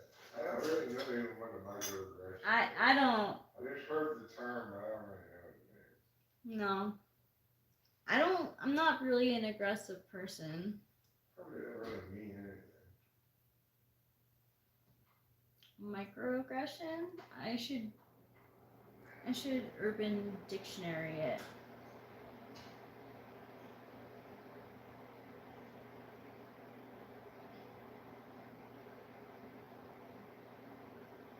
I loved you,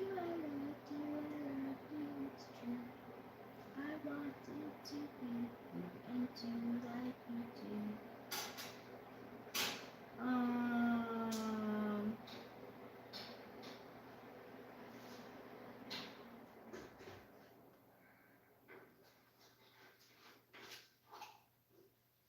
Okay, I made myself a backyard ashtray.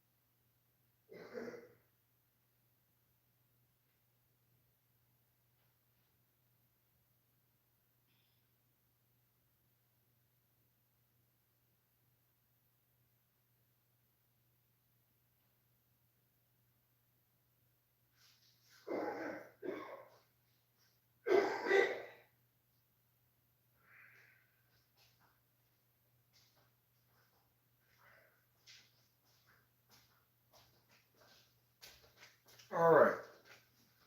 People, are you ready to go outside? Ready to go out back? Let's do it.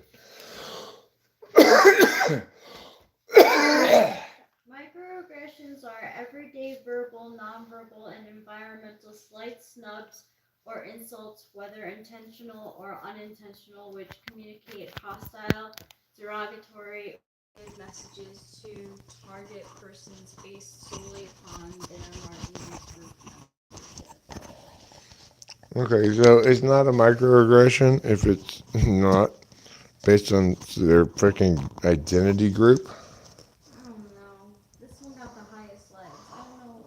Well, I like that one because it exempts legitimate critique from being called microaggression.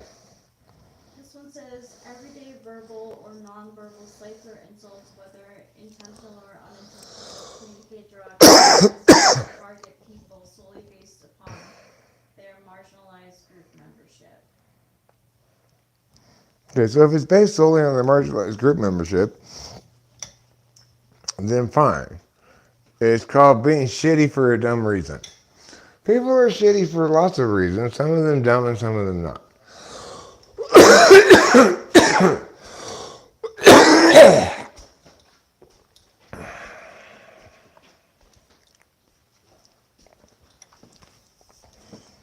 Sometimes people need to be shit on, you know?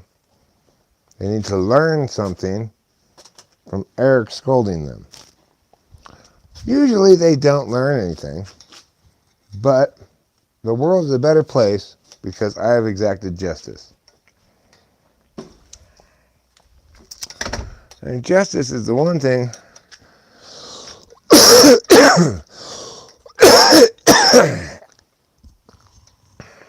the one value you can't have too much of. You're going to have too much equity. You're going to have too much equality. You're going to have too much fairness. You're going to have too much efficacy. You have too much novelty. You have too much singularity. You can't have too much justice.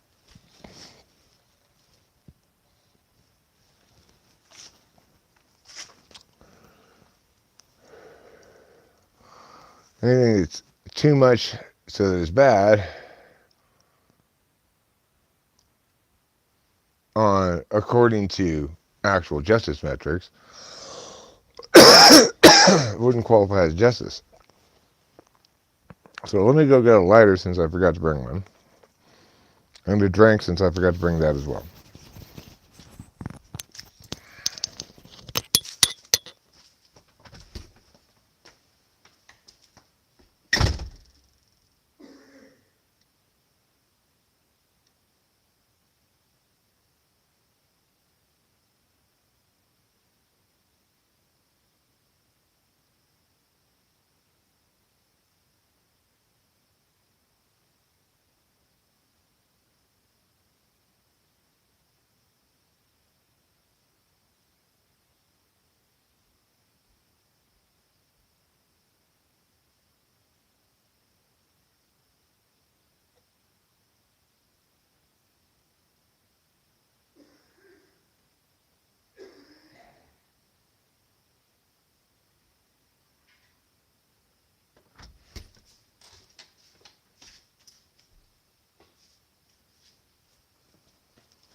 Yeah, it feels a little bit more spooky. If you turn it this way, you just can't see anything.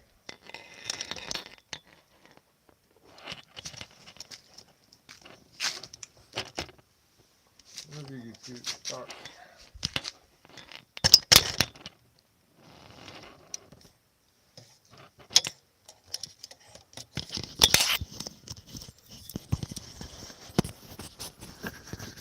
Okay,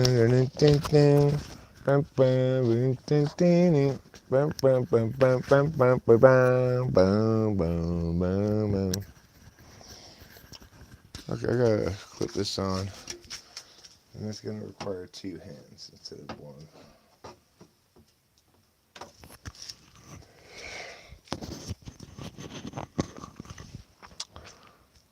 Okay. So, here's gonna look into the kitchen. Isn't it so bright and shiny in there?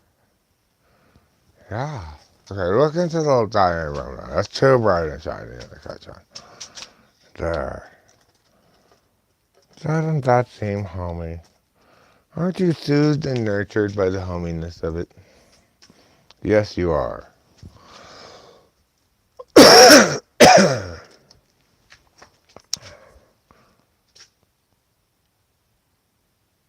This is more like paranormal caught on camera kind of stuff.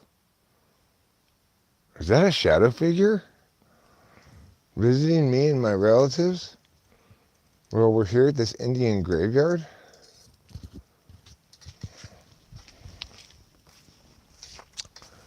Dad, I told you we shouldn't have visited an Indian graveyard.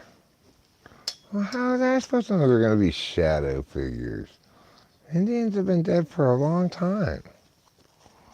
They should have gone to hell by now. Why do Indians have to go to hell, Dad? 'Cause they're not Christians.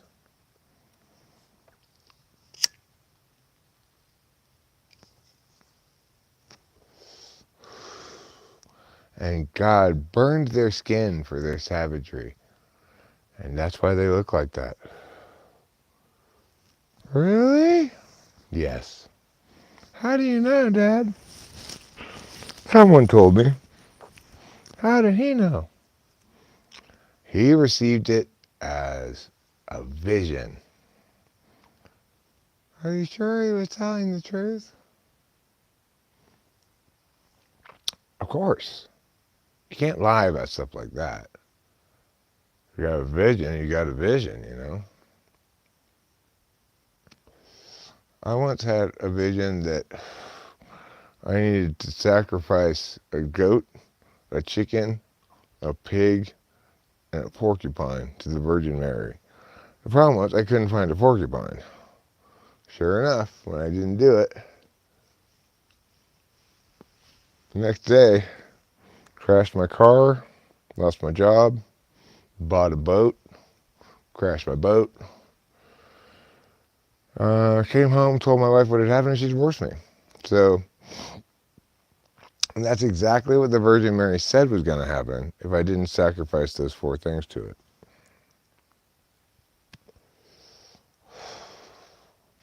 Yeah, frankly, I'm just grateful neither she nor I at any point was turned into a pillar of salt. There was implications that might happen. I was never threatened directly, but there were references to Job's wife. Carolyn was her name, by the way. I mean, I'd hate to see... Well, I mean, we all remember what happened to Carolyn. Yeah, okay, I get it. You don't want to, you're going to turn me into a pillar of salt. Well,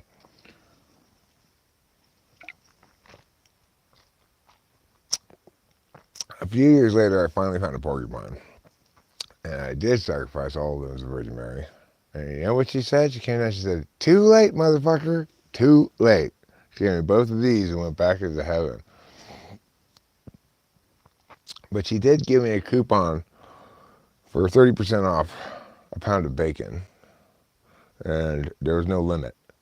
So I took advantage of that and went to the store and bought 10 pounds of bacon that day.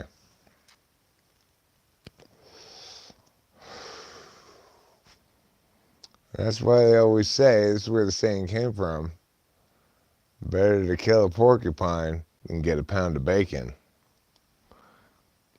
What the saying means is, do what you gotta do, or shit gonna be poo.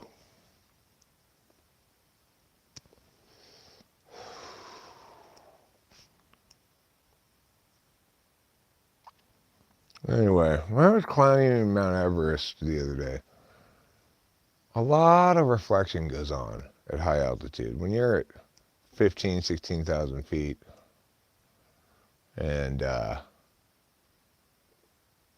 you don't have any oxygen tanks, I didn't, you know, and you're smoking, it's hard to build up much of a lead on the other climbers, even though I have longer legs. And I thought, isn't that a beautiful metaphor for something? And yet I couldn't figure out what it was. Anyway, when I summited Everest, I left a surprise jack-in-the-box at the top. And unfortunately, when it got there and they opened it, it surprised one of the climbers so much that he fell backwards off the top of Mount Everest. Fortunately for him, I was standing 1,000 feet below and caught him like this. And I said, "Whoopsie-daisy." And I set him on his feet. I said, "You okay, Tiger?" And he said, "Oh, thank God you're here. Do you have any oxygen tanks?" "I don't need no stinking oxygen tanks. Here, have a cigarette."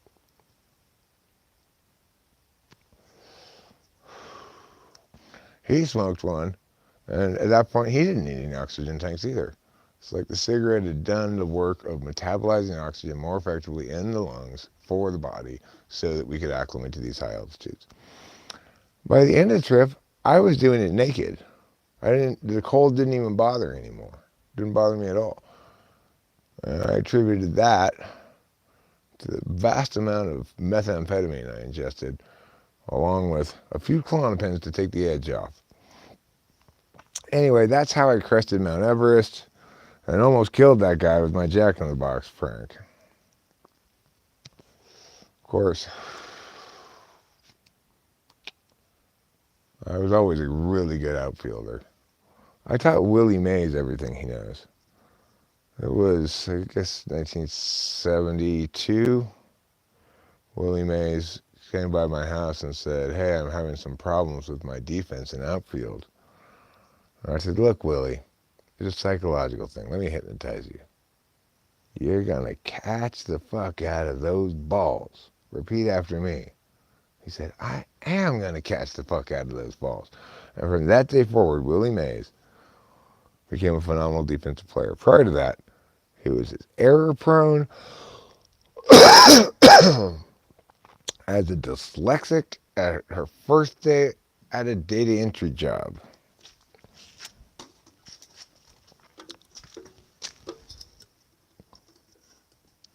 Eric, you have the best analogies. You really bring to life and paint a picture with your words. Thanks, guys. Thanks a lot. I majored in painting with words in college. I've been trying to paint Thomas Kincaid pictures with words, but they're all like adorable little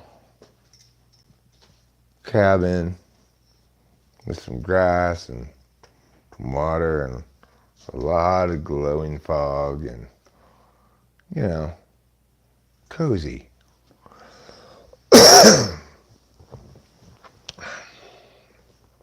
It's a bigger challenge to explain the appeal of that artist who just splatters paint all over the canvas.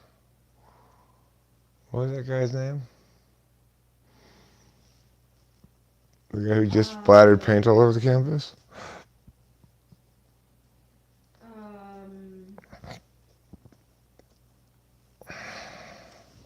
don't have to look it up. Hockney? No.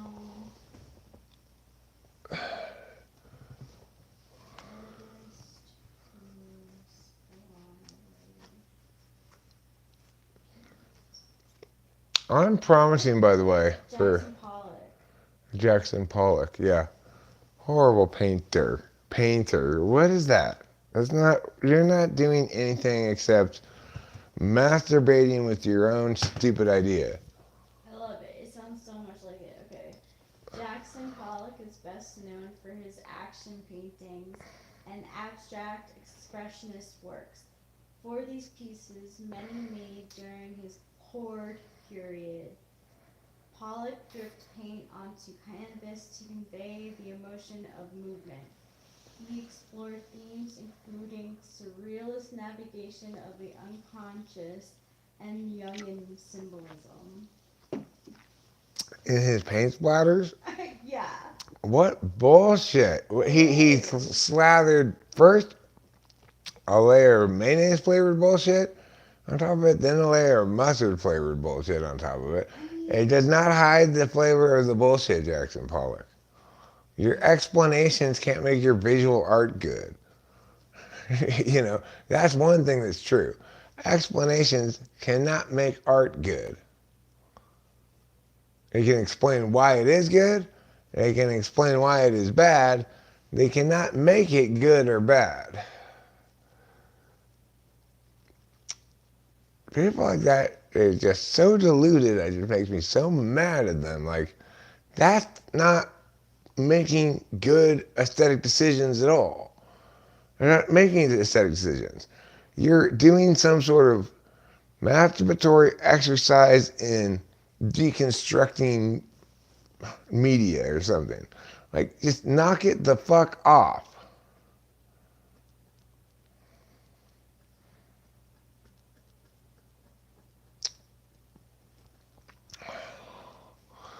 I think Thomas Kincaid is better than Jackson Pollock. I honestly believe that. Thomas Kincaid paintings, at least they make you feel the place that they painted. You're going, oh, I can imagine myself in that cute little cabin with those cute little drapes.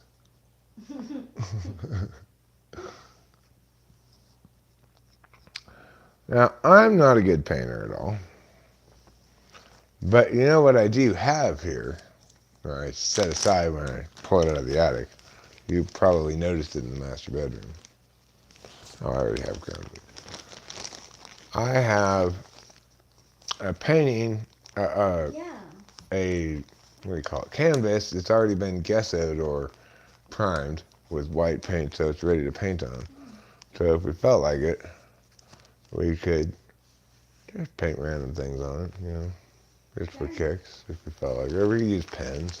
Your mom has always wanted me to draw you. I can paint you. Sure, or you could draw me on the canvas. We have all these different colored pens, we don't necessarily have to use paint. But if you prefer paint, we could get some different colors of paint. I'll start off with pencil because I tend to make mistakes and then want to redo it. Cool.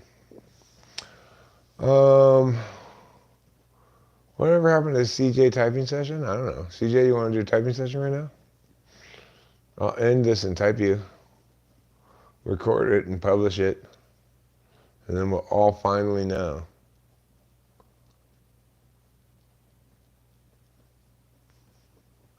Well, I mean,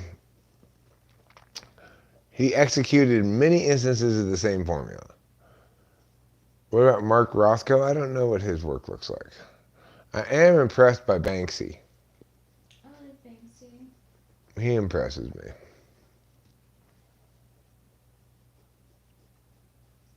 That I started to really like him after seeing Exit through the gift shop. Yeah, that was a good documentary. Yeah. That was a really good documentary. um, when Rachel and I lived in LA, there was this store in Hollywood called, what was that place called? Remember we went there for tarot cards that had an art gallery in there? Yes. I forget what it was called. But we went there a few times, two times. And Venice Beach. it's not really Oh, by no, Venice no, it Beach, no. wasn't by Venice Beach. It's in like Hollywood. It's straight up downtown Hollywood. Yeah, yeah. And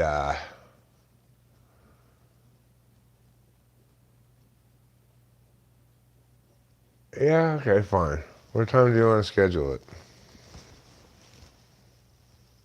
Tell me now, put it on the calendar. Put your email address for a second. I'm doing it for free, CJ. We already talked about this. I'm doing you for free.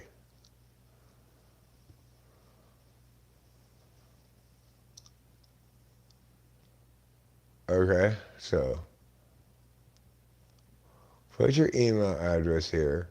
I'll put the schedule for day and time you want, and I'll add you as a guest, and then you'll get an invitation and it'll have a meet link in it. So just tell me a day and time. Say, for example, Tuesday at 9. Not Wednesday at 3. No, we can't do it Wednesday at 11 a.m. or 3. Okay, well, what day? Wednesday's not a good day. Tuesday, Rachel has to call the salon at 10 a.m. Yeah. We have to go into town to deal with the post office and the telephone company, but I could do it Wednesday afternoon. Yeah, that was the contingency. But the same rules ultimately will apply to CJ's video as everybody else's. If he says, I don't want this published, I will take it down.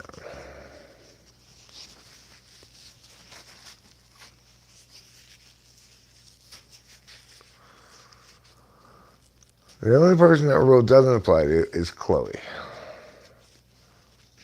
Because Chloe, ridiculously, after essentially photobombing a bunch of videos on the Raw channel in ways that she was not invited to do, nor did we like her doing that at all, she's like, now can you take down all those videos that have me in any of them? No, bitch. You were fully informed when you joined those Raw rooms. These are being recorded and uploaded. They become my property, blah, blah, blah, blah, blah, blah, blah. You release all rights to this, blah, blah, blah, blah. I was fully informed all over the place. And we didn't like what she was doing in those videos. We told her many times to stop doing that shit. And she insisted on doing it. Now she wants me to take down videos that have multiple people in it because she doesn't like how she came off in those videos years ago. Well, she should have just listened to me, for fuck's sake. Friday night, huh? Last Friday night. AIM.com. What year are you living in? Crazy Town late year? I think so. You can remove your email address now. I got it copied. Friday night, he said.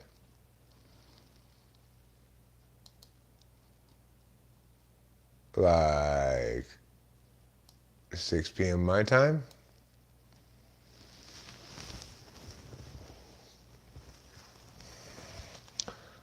CJ. Add guests. Paste. Save. Send. Bitch, you done been scheduled. How you like me now? Do you still, does she still contact you? Who?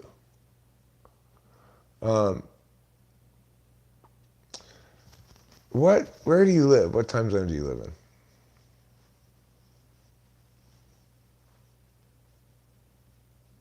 Do you live on the West Coast, in the middle of the country, or on the East Coast? Tell me that. Are you 1, 2, 0, 1, 2, 3 hours different from me?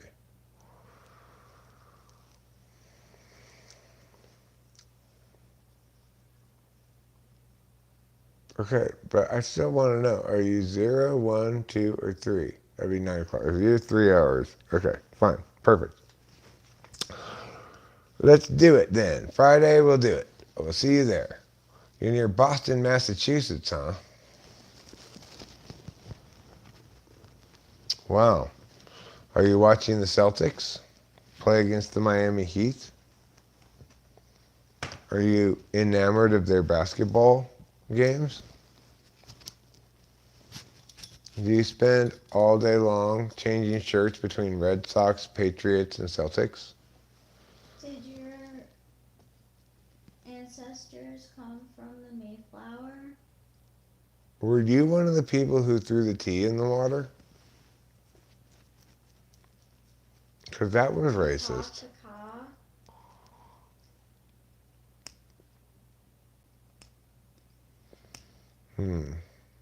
Were you very disappointed in the recent loss of the Boston Bruins?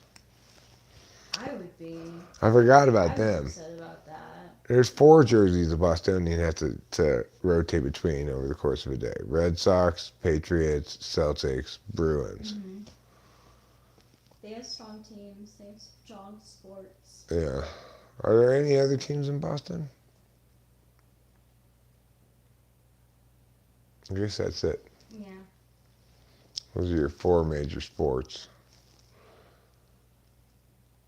East Coast versus West Coast. Sure, CJ. You are a curiosity that I think we'd all like to have quenched.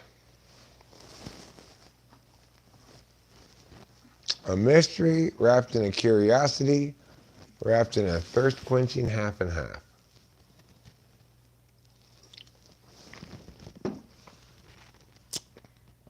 You should get into it if you want to get into it. Do sports watch you?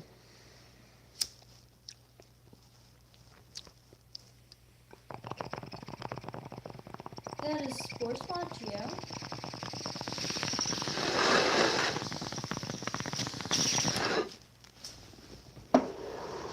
Of course, as a Bostonian, CJ is required every year to compete in the Boston Marathon.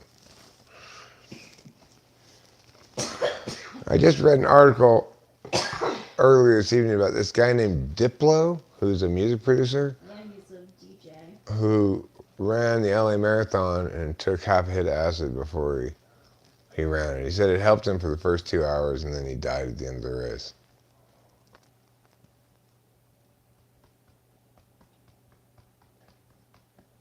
He's kind of like not my favorite person to flow. He's kind of like a douchebag. But maybe he's not. I don't know. He just gives off like... The shit vibes. Yeah. We're making like... I think he has like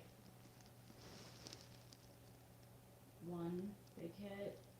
Was it good? I don't know. You'd have to see for yourself. You'd have to hear for yourself. That's kind of my thing too. I take mushrooms all the time, you know. If I had a reliable supply of acid that I knew the strength of, I might switch over to acid. You know, I like psychedelics.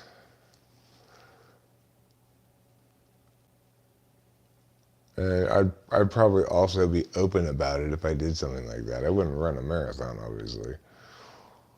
But I wanna have a spray or two of ketamine on my wedding day. well, hopefully we can get it. No, I'm just saying that would be nice. I'm not expecting it. I do like dissociating though. Well, I do want to call Corey and do the next step in this relationship maintenance thing, which is follow up after his last call to me, you know. So if I can repair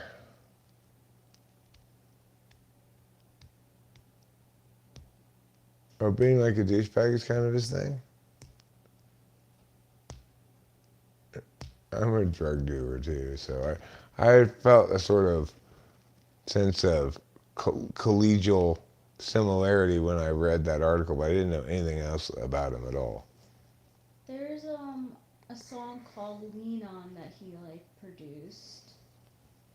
That was like pretty popular. And what does it recommend that the listener lean upon? Someone. Someone. Mm-hmm. That's not very specific. Maybe the writer of that song should contact that person who draws your soulmate. Oh my gosh, you could put... Maybe you can find which someone it is, yes, you know? and then you'll have that song playing on in the background, and you need someone to lean on, and you have the photo of the person, and then you lean on them, and then your soulmates. You lean on their photo? No, you have to take the photo everywhere with you. I said drawing, but okay. And then you put it up onto their face and see if it matches. Yeah. And if it does, you kiss them. Like, frat guy who, like, just is a DJ. I'll show you a photo of him. I saw a photo of him in the marathon. Oh. But maybe that's not how he normally dresses, Hold on, you know. I'll show you.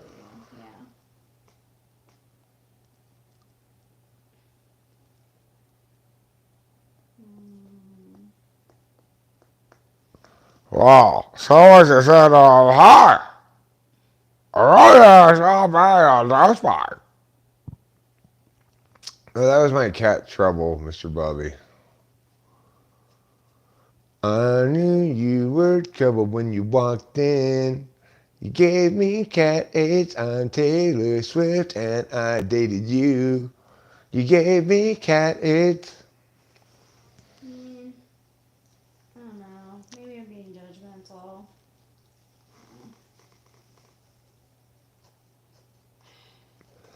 I don't know. Just like... I don't know. Mr. Bobby, Taylor Swift apparently just recently got out of a long relationship that was very undercover. Yeah, I was explaining how I was so surprised. Oh, you already told him about it?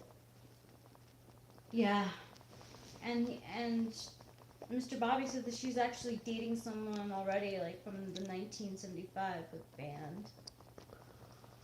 The band in 1975. Huh. Okay, so this is Diplo. He's whatever in my mind.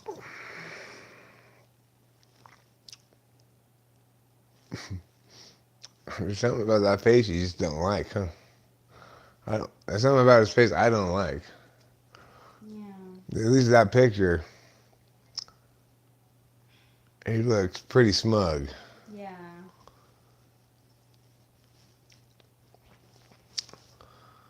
Well, you know,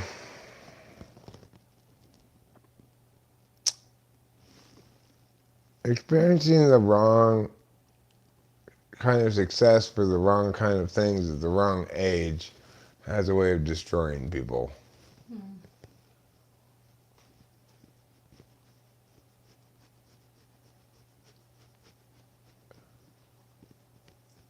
Or, you know, the thing about being a DJ is if you're primarily focused on playing like rave kind of parties and stuff, you don't necessarily have to be very good if everybody's on enough drugs for you to make the place go off, right? That's true. But the real question is, can they produce any good tracks? He had that one track. Oh, Spotify. DJ Drug Call, don't play it, please, because No, not. that's what I'm thinking is like, he wants to be at the raves being a DJ. He's not really a music producer, you know? Oh yeah, Where Are You Now with Justin Bieber? That was big. That was a big. Oh, that wasn't that big. Like, He once made a tweet saying someone should make a Kickstarter to get Taylor Swift a booty. Kind of crass and classless, you know, but kind of funny, I guess. someone should what? Someone should make a Kickstarter to get Taylor Swift a booty. Oh my gosh. Like that is like a funny way of saying it. But like that It's is just kind of crass. and kind of mean and Yeah. unnecessarily so, you know. Like what did Taylor do to you? Maybe she gave him cat AIDS.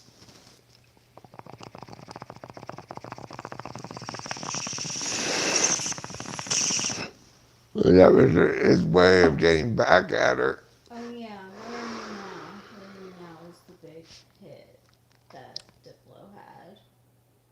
Well, I think he's mad at her because she slept with him after she slept with our cat, and so she gave him cat AIDS.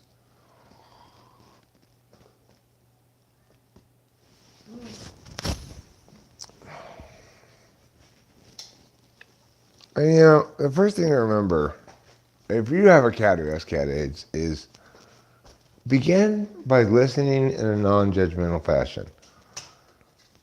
So, okay, your cat's been engaging in unsafe gay sex, using intravenous drugs, and has a passion for receiving unnecessary blood transfusions. Now is not the time to scold, to judge, to tell him he shouldn't have done those things. He knows. He has cat AIDS. But now is the time to tell your cat, hey, you are not allowed to fuck Taylor Swift. If you give her cat AIDS, then she's going to give that other guy cat AIDS.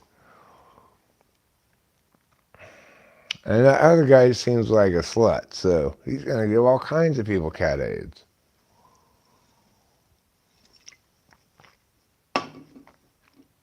Did Trouble listen? No, because he wasn't my cat yet. He still had his balls, you know. He's still his own cat. He was too busy loving to be loving, you know. Anyhow.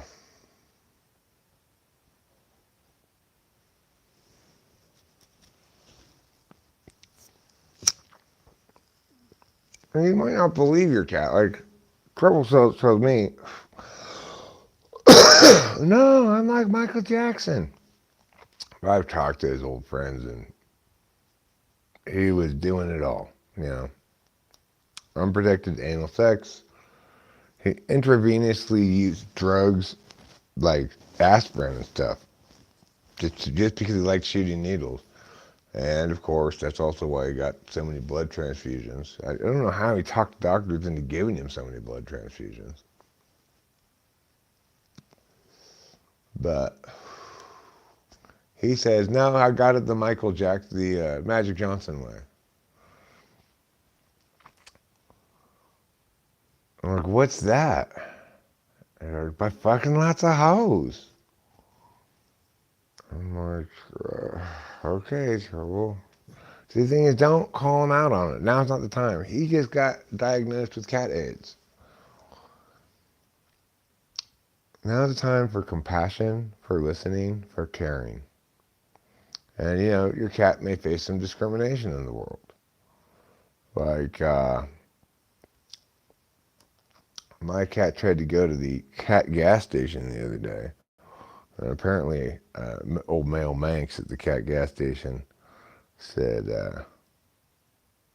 get out of here, AIDSy. When he got home, I said, yeah, that's hate speech. That qualifies as hate speech. You can't just give those cats AIDS by just walking near them. And that's when Trouble admitted that he did try to fuck the guy in the ass. He's always been in trouble.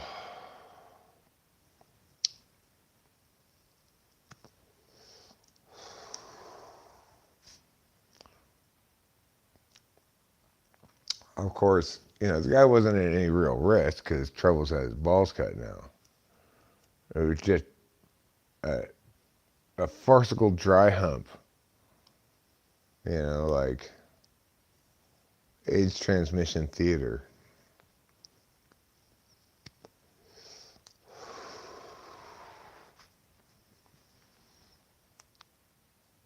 I like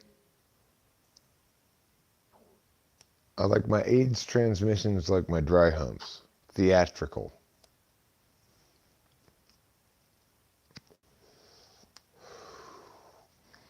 Anyway, fortunately, cat AIDS doesn't hurt people, except it just has one small effect.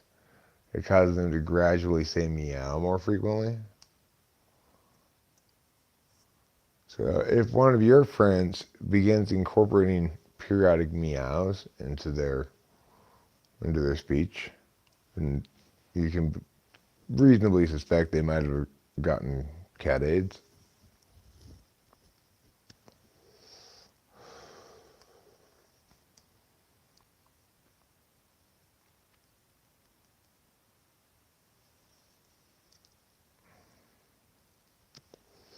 Doesn't seem to be hurting Trouble any. He seems fine. You know, he seems like a very good kitty. He's become so loving. But he still can be the Lord of Love and Violence, too. But I've started even picking him up and moving him when I don't want him someplace. And he doesn't scratch me. I've done it twice, like in the last week, and he hasn't scratched me either time. Once because he was on my chair, once because he was on the bed and I wanted to have sex. If I want to get into bed to sleep, I'll try to accommodate as best I can. So I'll be like, okay, I'll get over here on the edge and just gradually kind of shove you over to the middle.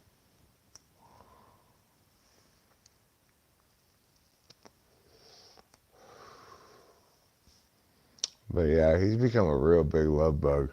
He was getting to be a big love bug in Arcadia. Then all the disruption of the move happened. And when he first moved up here, he was either mad at us, didn't trust us, or both.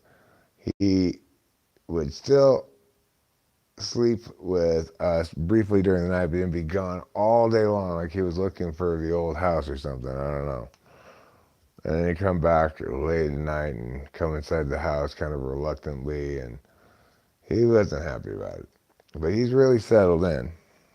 And now he doesn't hardly care about the outside. He goes outside more than Capillo, but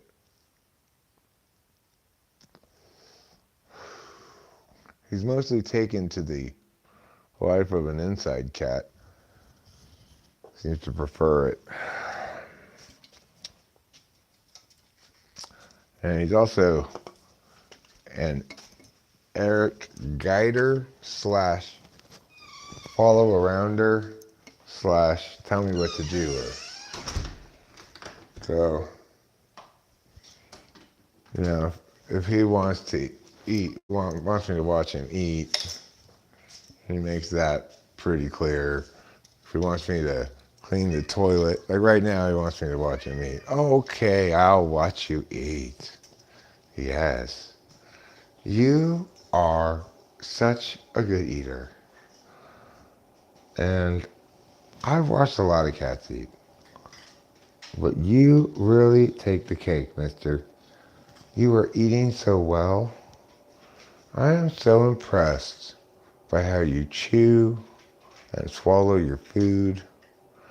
And you know, it's like you just get right down to it. There's no pussyfooting around. You walk right up to that plate and you just start chewing. That's what makes you such a good eater. And it's what makes me, your father, so very, very proud of you. Is this the dinner experience you wanted, Trouble? Yes, I think it is. You are doing an amazing job. I'm so proud of you. Oh, yes. Daddy knows. And Daddy loves. That's what Daddy does. Okay, I've watched you enough now. Hopefully that satisfies you. Your need for an observer. See, he just has a very sophisticated understanding of ontology, that an existentiality that both supervene upon observation. So he wants to make sure his meal is fully concretized, and that's why he wants us to observe it. He's uh, a very philosophical cat.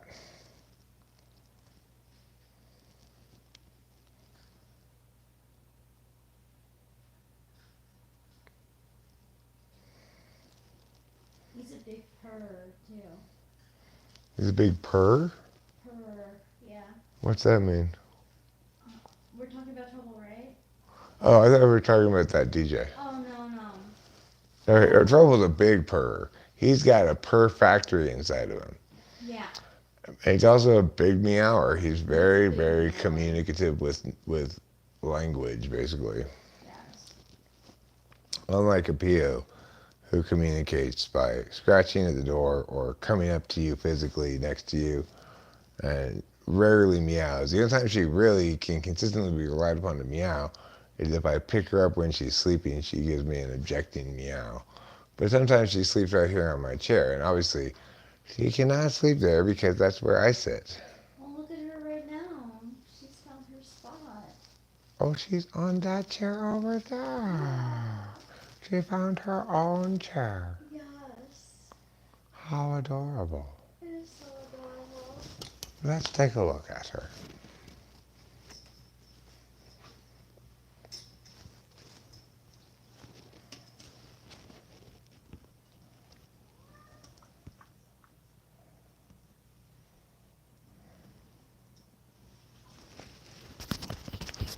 Hi, Capillo. Capillo, do you have anything you'd like to say to people? Hello, I'm Capillo. Nice to meet you. I live here with Eric and Rachel, and my brother Trouble, who is, of course, being trouble. Right, you can see him right there. He's being trouble, as always. Well, thanks, Capillo. We appreciate that. Trouble, do you have anything to add?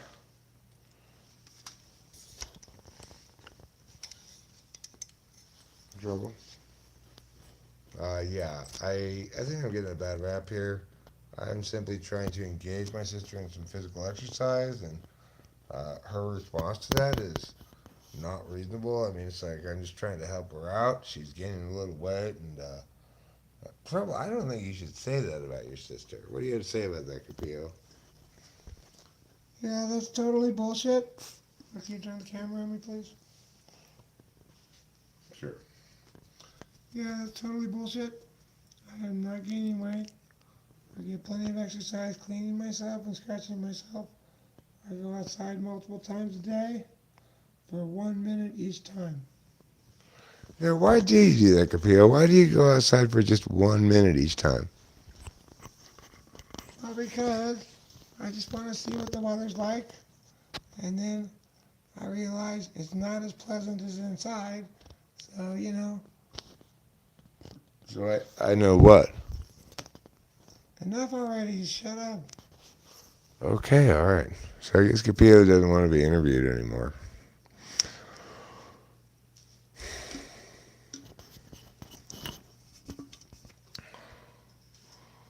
Well, I hope you enjoyed that interview. You want me to interview her about something else?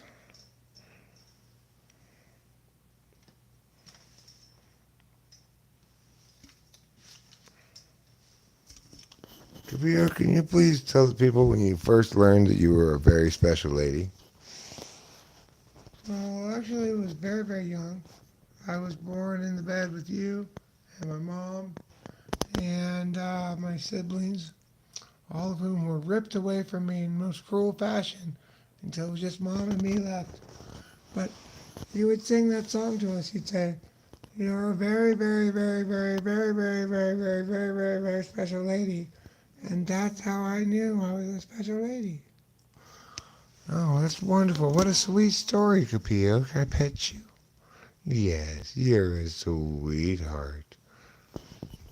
Well, my name means sweetheart in Kapia. I mean in Hawaiian. Oh, I didn't know that. Well, that's interesting to learn. Why are you named with a Hawaiian name? Well, because obviously my mom's Asian Pacific Islander. My dad, I never knew who he was. My mom was kind of a slut. She just had sex one night with this random cat and then got pregnant, and he was never around. No child support, nothing. Yeah, cats are kind of deadbeat dads, Capio. It's kind of standard operating procedure. I wonder when I'll have kittens. Yeah, I wonder too. That maybe someday, right? Seems like I should have been pregnant already. Well, you know, whatever God wills for you, that's what you'll get, I guess. You sound kind of suspicious or guilty. You're just misreading me. There's nothing. Anyway, thanks for the interview, Capio. Why are you trying to get away? Capio doesn't know that she's been spared. She still thinks she has her uterus. I never wanted to tell her. I told her she was going in to get her nails clipped. Not with that, yeah. And so when she got home, she's like, "Oh man, must have been a serious nail clipping because I feel really tore up." Well, I never did tell her the truth. That we removed. Don't you tell her, Trouble. Shh, keeping it a secret. Well, I'm not responsible for you getting your balls cut, Trouble. That wasn't us. That was animal control. He'd be very mad at us if it was us, I'm sure, but he knows it wasn't us. Trouble, do not bother your sister. Trouble, no. Trouble, no. Thank you. He wants to get up on her chair. As soon as she finds a nice place, it's hers. He wants to go say, "This isn't just yours though. It's mine now." So anyway, I think interviewing the cats is a good idea in general. Make some videos where we interview the cats about their relationship. And they can talk about what it's like being an ISTJ cat and an ENFJ cat. Yeah, they're conflict. Yeah, they're conflicting types, so they don't get along great. But we're family, and they all seem to understand that we're all family. Yes, and they do sleep in bed together. Hmm. And when we're not here, they always seem to be next to each other when we come back. Mhm. So obviously, trouble, jealousy links to us being here Yes. and causes a somewhat contentious relationship between Trouble and Capillo. But at least they don't fight, you know. No. He chases her around a little bit occasionally, but it's not too oppressive, you know. He's a bit of a bully, but not that much. And we check him too whenever we see it. Yeah. Yeah, Trouble's male. Trouble's a male who got his balls cut off late. So he was fully testosterone adult male before he got clipped. And he was real trouble then. Yeah, when he had his balls, he was not tame at all. There was no petting him. There was no him wanting love or anything. Mm-mm. He just wanted food, fight, and fuck. Mhm. And it was really he was like harassing Pee. Um, and he would just keep on coming around. And, he was just so aggressive. Right. And then at some point, he started behaving differently. Mhm. And we didn't really know why or anything. No. But he just, like, why? I don't think we even questioned why, but like, we were just shocked, like, Yeah. wow, this cat all of a sudden is like sitting on my feet and stuff. What's going on? Mhm. Later, we put two and two together when Delilah informed us that the clipped ear meant the animal control people had caught him and cut off his balls. So that must have been when he started changing in the way he acted. Yeah. And now we have this wonderful kitty Mhm. who's definitely lives up to his name. He's a great cat, but he's also trouble all the time. Yeah. He's always trouble. He really does live up to his name. And I feel like the parent who has like the kind of like troublemaker in class. Yeah, it was like what you said the other day, Rachel. I now understand how parents can love their bully kids. Yeah. Yeah. Yeah. Because, you can see, like, Trouble, Trouble doesn't quite get it. Like, he doesn't need to establish dominance over things to get what he needs from us, Mm. He'll get plenty of love. He doesn't have to try to monopolize it. He'll get plenty of food. He doesn't have to try to monopolize it. He grew up feral, so he's not accustomed to reliable, consistent things. He's always a little bit nervous that this time I'm going to say no or something. Yeah. Yeah. That's why he likes to get his plates refilled before they're empty. Oh. And he'll start meowing when it gets low. Hmm. I didn't know that. I have to keep track of that. Well, like every time I go into the bathroom, sitting right there, almost every single time, he walks in and establishes um, that like he's the gatekeeper for the bathroom. He pushes his head against my legs. I pet him a couple times, and then he turns there and swishes his tail like, "Don't worry, I got you covered here. I won't let any of those miscreants come in and get you, especially that Capillo." He, swishes his tail back and forth in this very like ready to fight kind of Yeah. way, Mhm. even when he's being nice. Mhm. He's very swishy with his tail. He is very swishy with his tail, which usually is a sign of anxiety. I think it's a sign of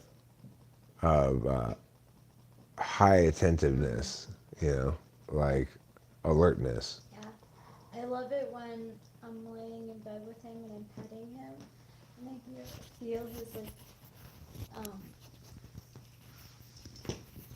I love when I'm in bed and he is trouble is lay next to me, and I feel and I'm petting him, and I feel his tail like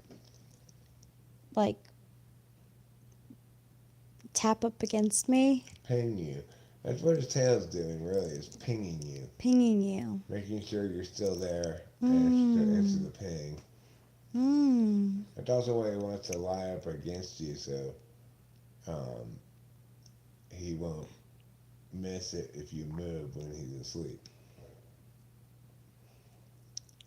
I think that's probably why he hasn't been sleeping next to me recently, because I do get up and go into the other room.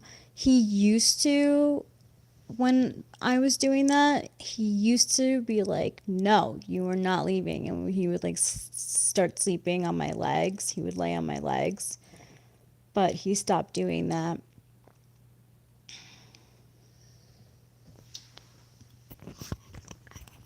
Yeah, and a lot of times, even in the middle of the night, I get up to pee. Trevor will get up and follow me into even the master bathroom and sit there at my feet. He's very dog-like.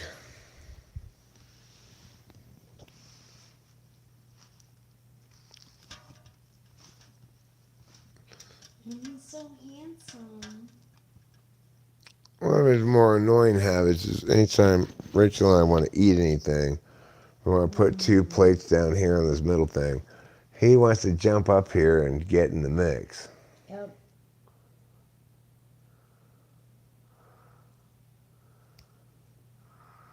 Oh, sorry, no. I was just talking about trouble. Yeah, we're talking about the cat. He's, I mean, he's a omnipresent member of the family when he's awake. If you know, so there'll be stretches of the day where he just crashed out on the bed, but like when I'm awake and we're awake in the evening, he's constantly attending to what we are doing. If I go outside, a lot of times he wants to go outside with me and then come back inside with me, and and then if he thinks we've been up too late, like right now it's up too late. I'm surprised he hasn't scolded us more. But around 9:30, he started meowing at us to go to bed. I guess he's given up on it. Yeah, I think he has.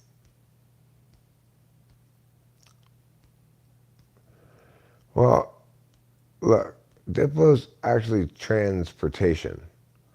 He Mm-hmm. he doubles as a vehicle because he gives people piggyback rides.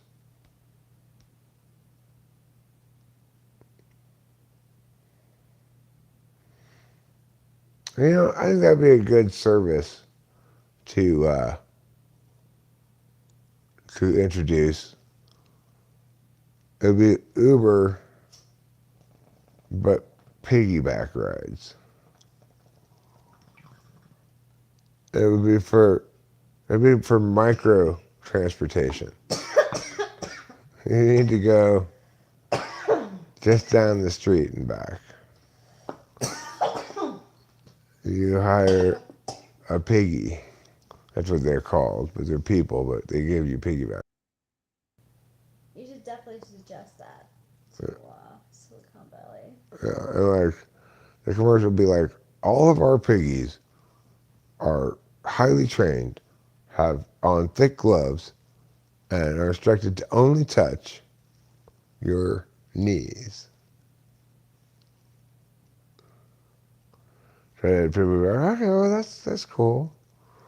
And they'd have like a little laminated rectangle across the back of the piggies so that a woman's breasts wouldn't, and there'd be a barrier between her breast and his back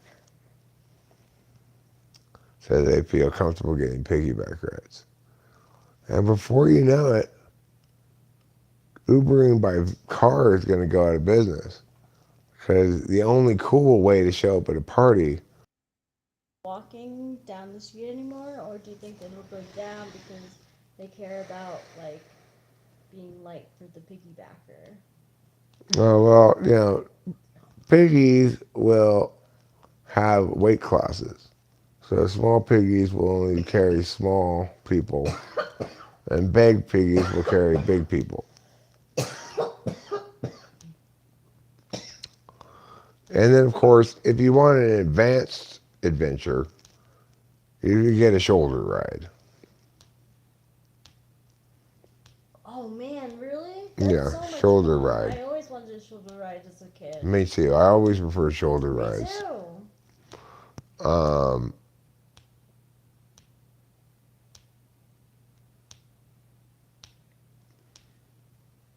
your guy talks to ghosts and goes ghost hunting. Yeah, I'm not really into ghost hunting. I'm not really into ghost hunting stuff because I find all those people ridiculous and not believable. I like ghost footage that isn't found on purpose by somebody. Yeah. Me too.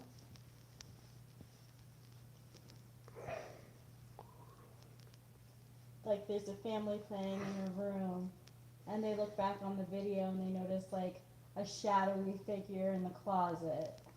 Right. Like they didn't notice it when they were filming, but when they watched it later, there's this weird shit happening in the background. And it's obvious that nobody in the foreground is noticing it at all. Yes. That kind of video is Yeah. good.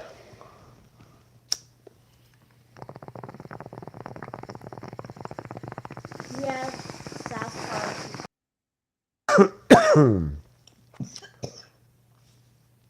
This thing keeps disconnecting and saying try again or in stream. I suspect that if it continues doing this, then one of these times it'll say in stream. So if that happens, well, that's what happened, and that's why there was no goodbye. But hopefully the internet will fix itself. Yeah. Those ghost boxes are absolutely fucking ridiculous. It goes like, did you hear it? He said Satan is here. Listen to it again.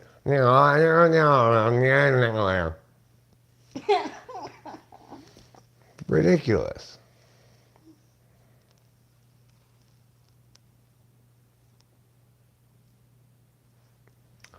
Now, we're not doing CJ typing live. I'm doing it just like every other typing. I'll upload it when it's done.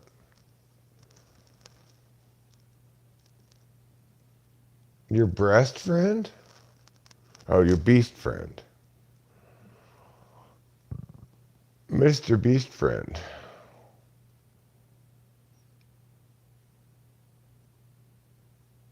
Yeah, the box is picking up, it's cycling between random radio frequencies, all of which make different kind of sounding static. When that static sounds kind of like a word, they go, they say, get out of here. Did you hear it? Listen to it again.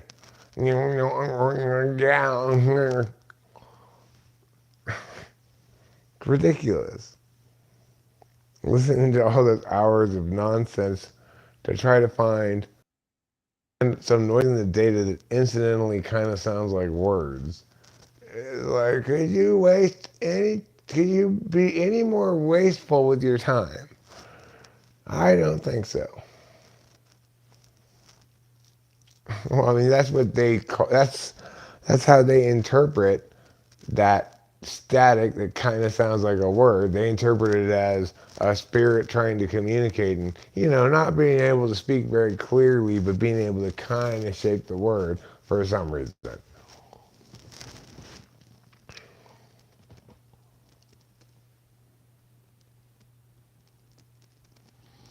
We watched a recent episode of Naked and Afraid Foreign Exchange in which two Frenchies went out to, it was a great episode too. It was really emotional. It was like a young woman, maybe 23, 24, and an old dude, like probably pushing 50. Super competent, and they had a real kind of dad-daughter relationship develop. And he helped her make it all the way through, and it was beautiful. It was really emotional. Yeah, it was. But I was going to say something about that besides that.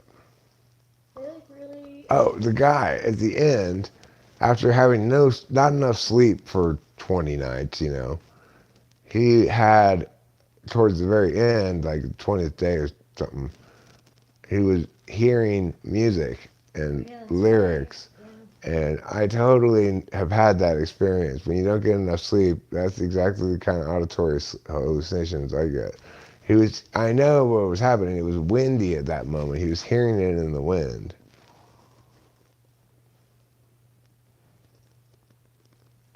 If you stay up long enough on speed, that'll happen to me if I do. I don't stay up that long anymore. I try to get a little shut eye so I don't feel so tore up um,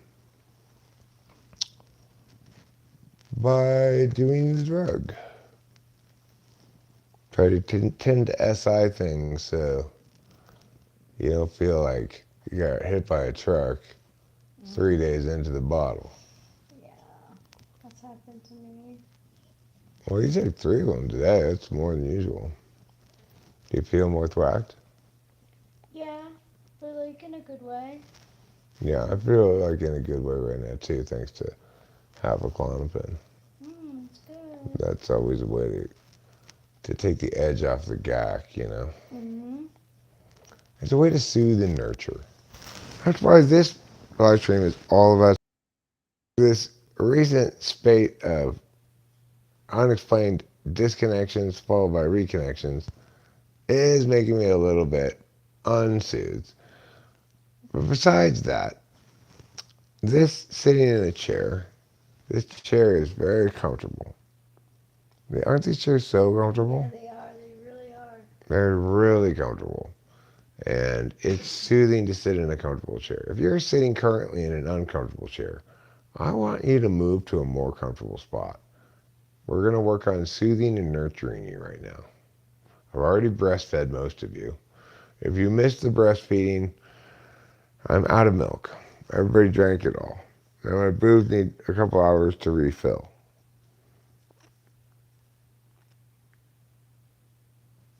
Why is it on top chat? It's supposed to be on regular chat.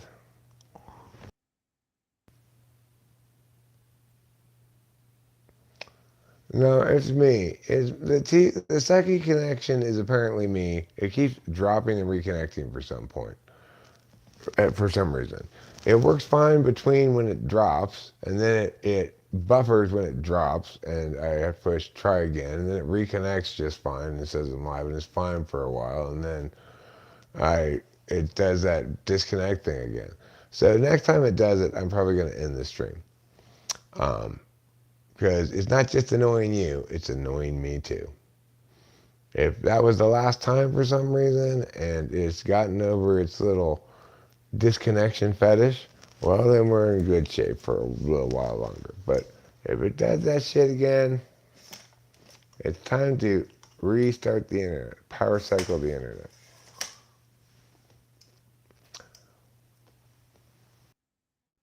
Okay, that's it. Thank you, everybody. See you later. Have a great night. We love you all. Don't forget to eat plenty of cheese. And don't forget to nurture and soothe yourself. Yeah. After all, you're the only you have.